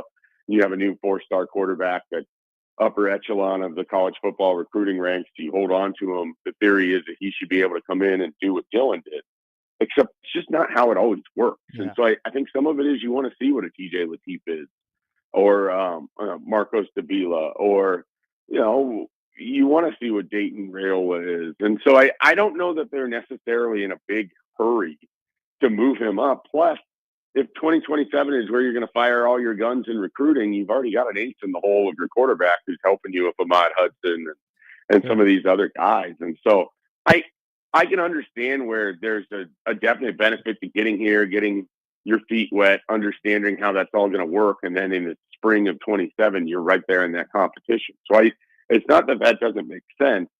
It's also, there's an element of this where I think that it also works for Nebraska to just sit tight and for Trey Taylor to sit tight and see how things play out. And so, I haven't heard any mention of it. I have asked around because I think you and I have sort of talked about it, off air. But it from who I have heard from, nothing about reclassification so far. There's and by the way, Mike Schaefer of Huskers 24/7. There definitely is an excitement about this staff from an on-field perspective heading into this year with, who they've hired and the experiences that they have. But Gary's talked about it a little bit about having an ace recruiter and maybe the lack of that in the current, football program. And I agree with that. And you've now just kind of mentioned none of their new hires have, a recruit to their name right now. Is it safe to say that they might have sacrificed their ability to recruit for the ability to coach on Saturdays? No, I don't know that I would say that because we don't know what Terry Bradner is. I mean, he spent all of January working with the Chiefs for the next Super Bowl run. Like he's his only recruiting run was late April through May, and he hasn't had the time to build the contacts. So I don't think it's that these guys can't. It's that in this new sort of world of when the coaching cycle hits, for Nebraska to hire multiple coaches in the same cycle, and Holgorsen, Snow, and Mike Eckler, and none of them were going to bring you anything with them in the transfer portal, and really none of them are going on the road in terms of recruiting for you, then you needed to probably get more from Shorts, who was in the college game. And he, Dane Key, you could argue, is as big of a get as Nebraska could have brought in for a wide receiver after the 2025 signing class. But I just think they're going to need a little bit of time, but it just shows you, like, when you change coaches, you can really lose a lot of what you have going for you. I mean, I don't know if Nebraska is going to sign a high school defensive lineman in this class. Can you name one target that's on the board for him that isn't committed elsewhere? I mean, it's not exactly a wash with it. And then the thing is, it's not like you want to run out there and just go grab someone, because you're not going to be able to squeak him by on the grandfather limits and that NIL money that might be going to somebody else. So you have to be smart about what you're doing. It's just a very odd cycle. And I think Nebraska is kind of punting some things down the road, which means they're betting really heavily on success in 2025. We could chat on this. CC or LSU? I'm going to go Coastal Carolina. That was I thought the winner was coming out of the Coastal Carolina-Oregon State run of things there. So the fact that Louisville took out Oregon State was surprising to me. And then Coastal Carolina's just been on a good run. I mean, they dispatched Auburn like it was nothing. So I'm excited for this, though. It should be a fun one. Hey, you get to see Cade Anderson pitch tomorrow night. He feels like the number 1 overall pick, doesn't he? Very well could be. It's like I said, it's been a great run for the CWS. You look at some of these guys you've had come through and are going to be, top 10 picks and College World Series alumni. It's a good time for college baseball right now. Feels like a very healthy sport. During for the semifinals, the last 4 teams, there was a total of 6 guys who were projected to go in the first round of the MLB draft. So the talent definitely shaping up in college baseball, and it's great we get to see him here at the CWS. Schaefer, always great to talk to you and see you. I'll see you soon, my man. All right, guys, have a good one. Enjoy the weekend, and we will chat next week. Thank you. All righty, Mike Schaefer. And before we get to Matt Vrzal coming up next at 9, but in our next break, we're going to go quickly to Nathan Ohio, who's got a trip update for us, who is spending his time with. He's done. He's headed home. Are you done? You're heading home right now? Yeah. We're on the road officially back. We just left the Verbo, and it's fun stuff. So we're heading back. How was it? It was amazing. It was a great time. And I've said before, I have like a medically fragile, and he's almost nonverbal. He's not really nonverbal, but he's late talking. He's 3 years old, doesn't really say much. But the turtle talk with Crush, he learned how to say dude. And so he's been saying dude the entire time. So that's awesome. Pretty cool. Well, hey, do you need a vacation from your vacation, or were you able to get a little rest time in yourself? Well, always able to get a little. I think my wife probably needs a vacation from the vacation, so I don't know if she's going to be doing much over the next 3 days. But got some much needed rest and relaxation. And then, real quick, your daughter was pregnant during the trip. Still pregnant? Yeah. Still, yeah. I sent you guys the picture. Yes, she wanted to brag about it. She said everyone that was betting that when she was going to be having this on a trip, you guys all lost. So you guys need. So how many? I know you kept updating us on your steps. How many miles walked? 99.4. What? 99.4 miles total. How have you lost weight? In terms of, I mean, maybe that's a rude question to ask, but like you walk 100 miles in 14 days, dude. That's insane. Yeah, well, I ate enough churros. I'm pretty sure it's a wash, but. Hey, Nathan, I do want to say this. It was awesome getting your emails and awesome getting your update, and I'm glad we had a little fun with you on your crazy 14-day trip with 18 people to Disney World. You also, by the way, have a Christmas card picture. That's a wonderful family picture on Main Street. Absolutely. So 100%. All right, you guys take care. Hey, safe travels back to Ohio, Nathan. All right, appreciate you. One of our top quality listeners. That was really cool. Nathan, and we didn't talk about it a ton, but it was like every day we got an update on the trip and what he was doing and where they were going, and went to Magic Kingdom a couple times. We got updates on Epcot and whatnot. So shout out Nathan, who I will never forget that call as long as I'm in broadcasting. Just the snowball effect of how we found out more and more about that crazy trip. So glad they had a great time. And we're going to have a great time with Matt Vrzal coming up next year on Gary and Matt.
It is 9:30 on a Friday, which means that we're bringing in Matt Vrzal here. As always, Matt, how has your CWS week been? Morning, boys. Number one. Morning. Good morning. My CWS week doesn't change from any other week, so they're all very similar. I know that because I missed the last interview that you had here last week because I was driving on the way to the Omaha Baseball Village, and I know that you had mentioned that typically you're a good second. It's good for the second week of the CWS in terms of the business, and you guys have some private parties. So I was wondering if how that's been. That never made it to the light of day, so that's all right. But that happened. That's a damn shame. Well, hey, I've been waiting to ask you this question because I don't think I've asked you about this aspect of college sports since I've started here and we've talked. But it happened in Nebraska, and C.J. Branaugh committed to Nebraska. And then about a couple of months ago, we very much found out that he was still flirting with other schools and he was still talking to Florida State and Florida. And we kind of had an inkling that this was going to happen. He was going to decommit and flip. And indeed he did. But from your perspective, Matt, if you were a coach and you had a guy who was committed to you and then you found out that he was talking to other schools and entertaining in-home visits and whatnot, what would your approach have been to that? I would view that. As he is not coming to my school. So I would have just done one of two things. I would have, if they can't commit to me on the front end, mm-hmm. like 100%, like, hey, I'm with you, no more visits, I'm coming to your school. Then why am I going to think? I mean, just to put it in life form, do you get engaged? Does your wife still date? No, hopefully not. I mean, it's very, very simple. Now, the true way I was brought up, disciple of Ken Fisher, asshole. Once they start going back out and dating, I pulled the offer. I'm like, yeah, we don't have room for you anymore. Sorry, because I can't focus on something that might come. I focus on people that are 100% committed to me. Like you were a safety net. Yeah. All right, so let's find this came up the other day when it was pretty clear. Well, he decommitted from Nebraska and is committed to Florida. That we need to change the word commitment to. Do we do reservation? I mean, I'm going to reserve a spot in your recruiting class. Well, you have until 24 hours prior to cancel. It's like a book hold at a library. I would get rid of the whole commitment dance. It's the ones I like, the ones that commit and don't say anything. There's not a reveal. There's not a party. There's not a tweet. There's not just like you look a man in the eye, you shake his hand and say, I'm coming to your school. I will be here July 6th, whatever the date I got to be there. That's the day I'm going to get on your campus. And, sir, you will never regret giving me this offer. What do you... with media and social media and all that stuff, we gotta do all this bull. Well, I think it is what it is. Okay, so there's a part of I know why some kids silent commit because they don't want to be harassed. Yeah. And they're committed to a program for a while before they make it public. Mm-hmm. I'm okay with that. And I think there are more silent commitments out there than we believe. I'm not saying like in this current class, but that happen more on the regular than probably we probably know. Because kids just want to get it over with. Yeah. But they also don't want the attention and they don't want to be bugged. Sure. So, yeah, I'm coming to your school. Don't worry about it, coach. But I'm not going to make it public for a while. But then there's probably coaches, don't you think, that say, hey, can you make sure that you let everybody know you were here? Can you put it out there? Can you put it on the gram? Can you put it on TikTok? Oh, I get it. I mean, as long as if you want to make business deals with 18-year-olds, that's your business. Yeah. Gosh, I think it was way back when Nebraska basketball. I think they had Zion in, didn't they? Somebody.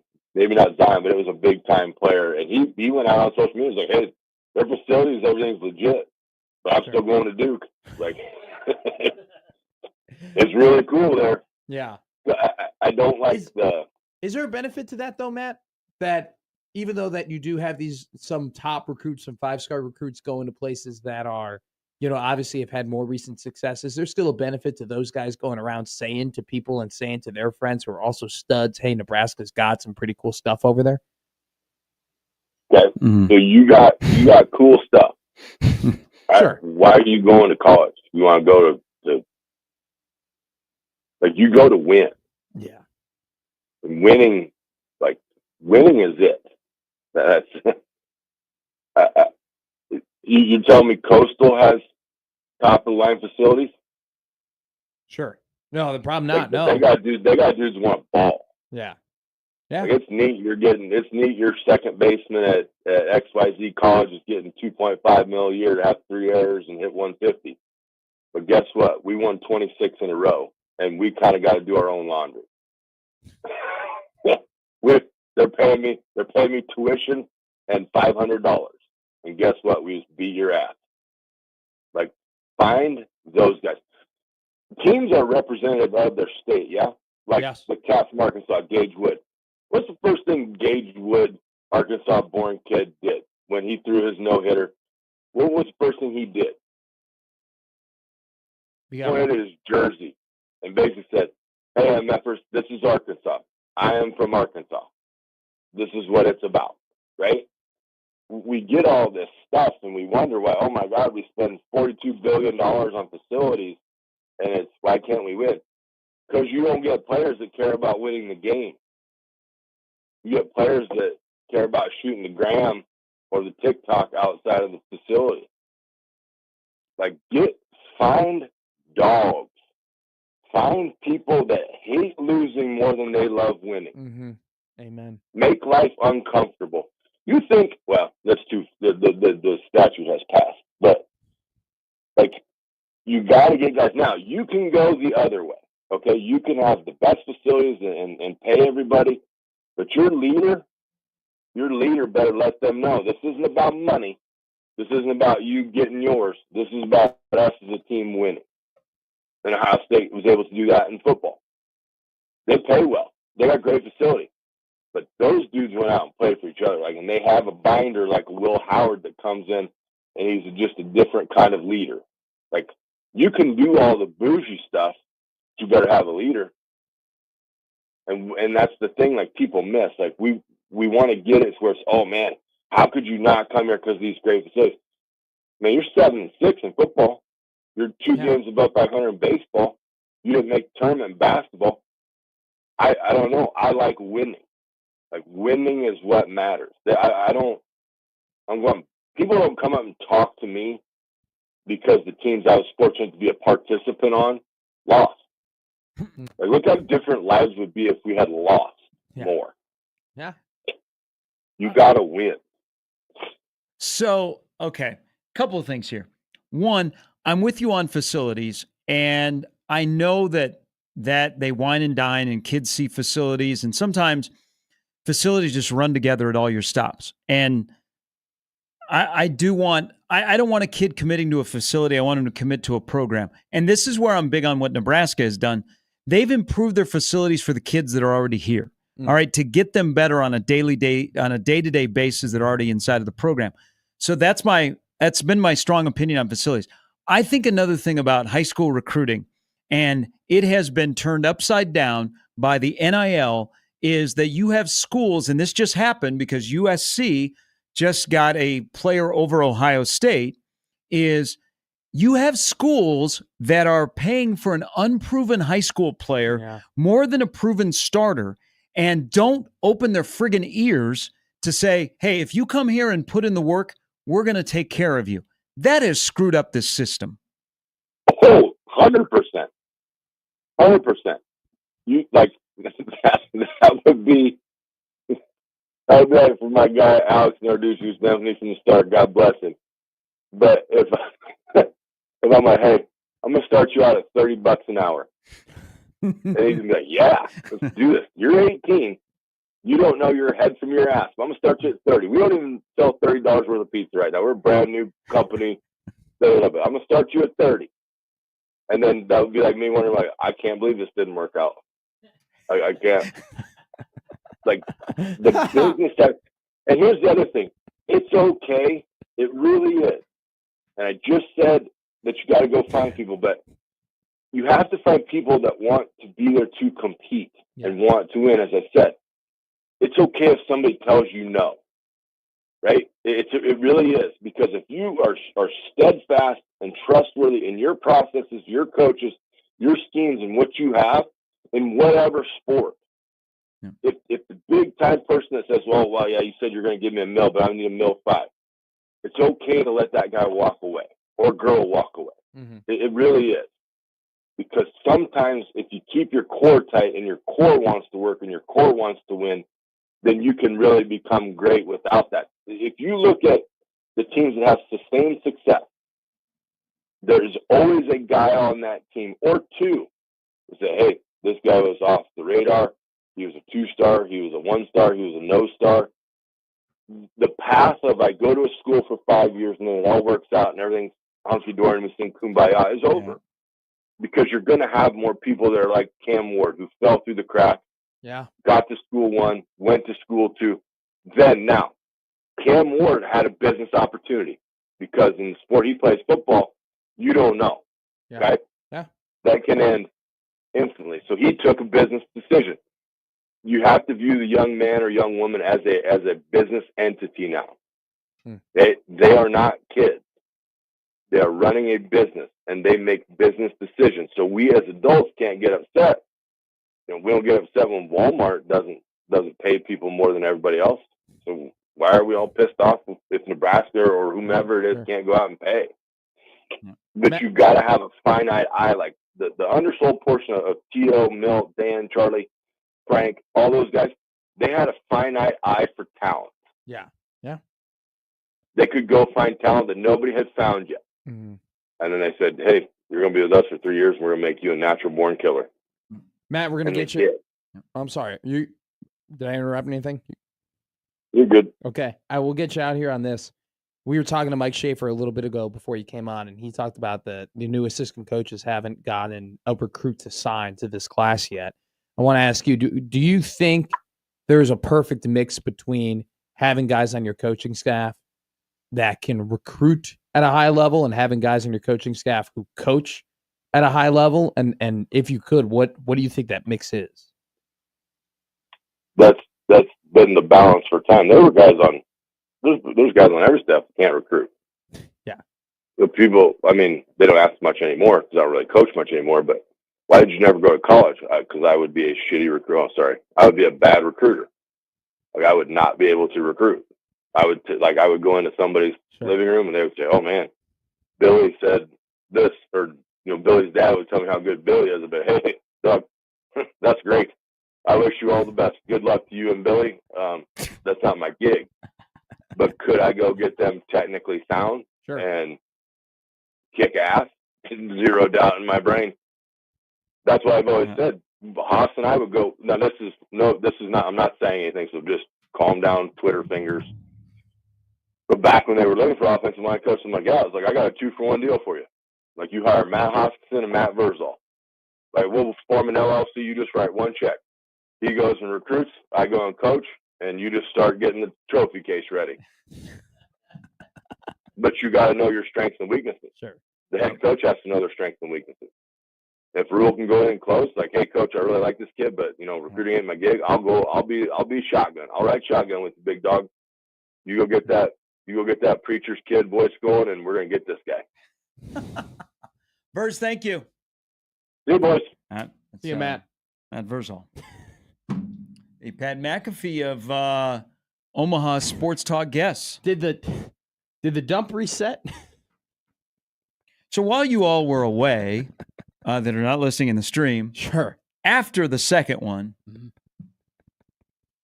But it's also, I know we joke and we laugh about it, but He actually does bring us some of the best insight and content in terms. No, of his points are completely valid. That's not valid. It's always a good time. It's by far one of the best. Well, it's a little bit of a so Verse has an old school mentality. Yeah, and he has referenced Kenny Fisher, who is a legend, who was his high school coach, and a lot of those values. And then he was handed off to Milt and Dan, and a lot of those values remain the same, and accountability and high standards. So I like that Verse understands the new age. He does, but there's a lot of the old age that has to exist. So he does a great job of mending them together. I think that he has a really good understanding of what kids are now and what they want and how parents are, but also has an understanding of like what works and what he likes. So it's good when he brings that here. Hey, don't go anywhere. On the other side of this break, we're going to wrap up the show, wrap up the weekend. There's been a ton of stuff that's happened. CWS, football recruiting, volleyball recruiting. We're going to wrap it all up here on Gary Matt.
All righty.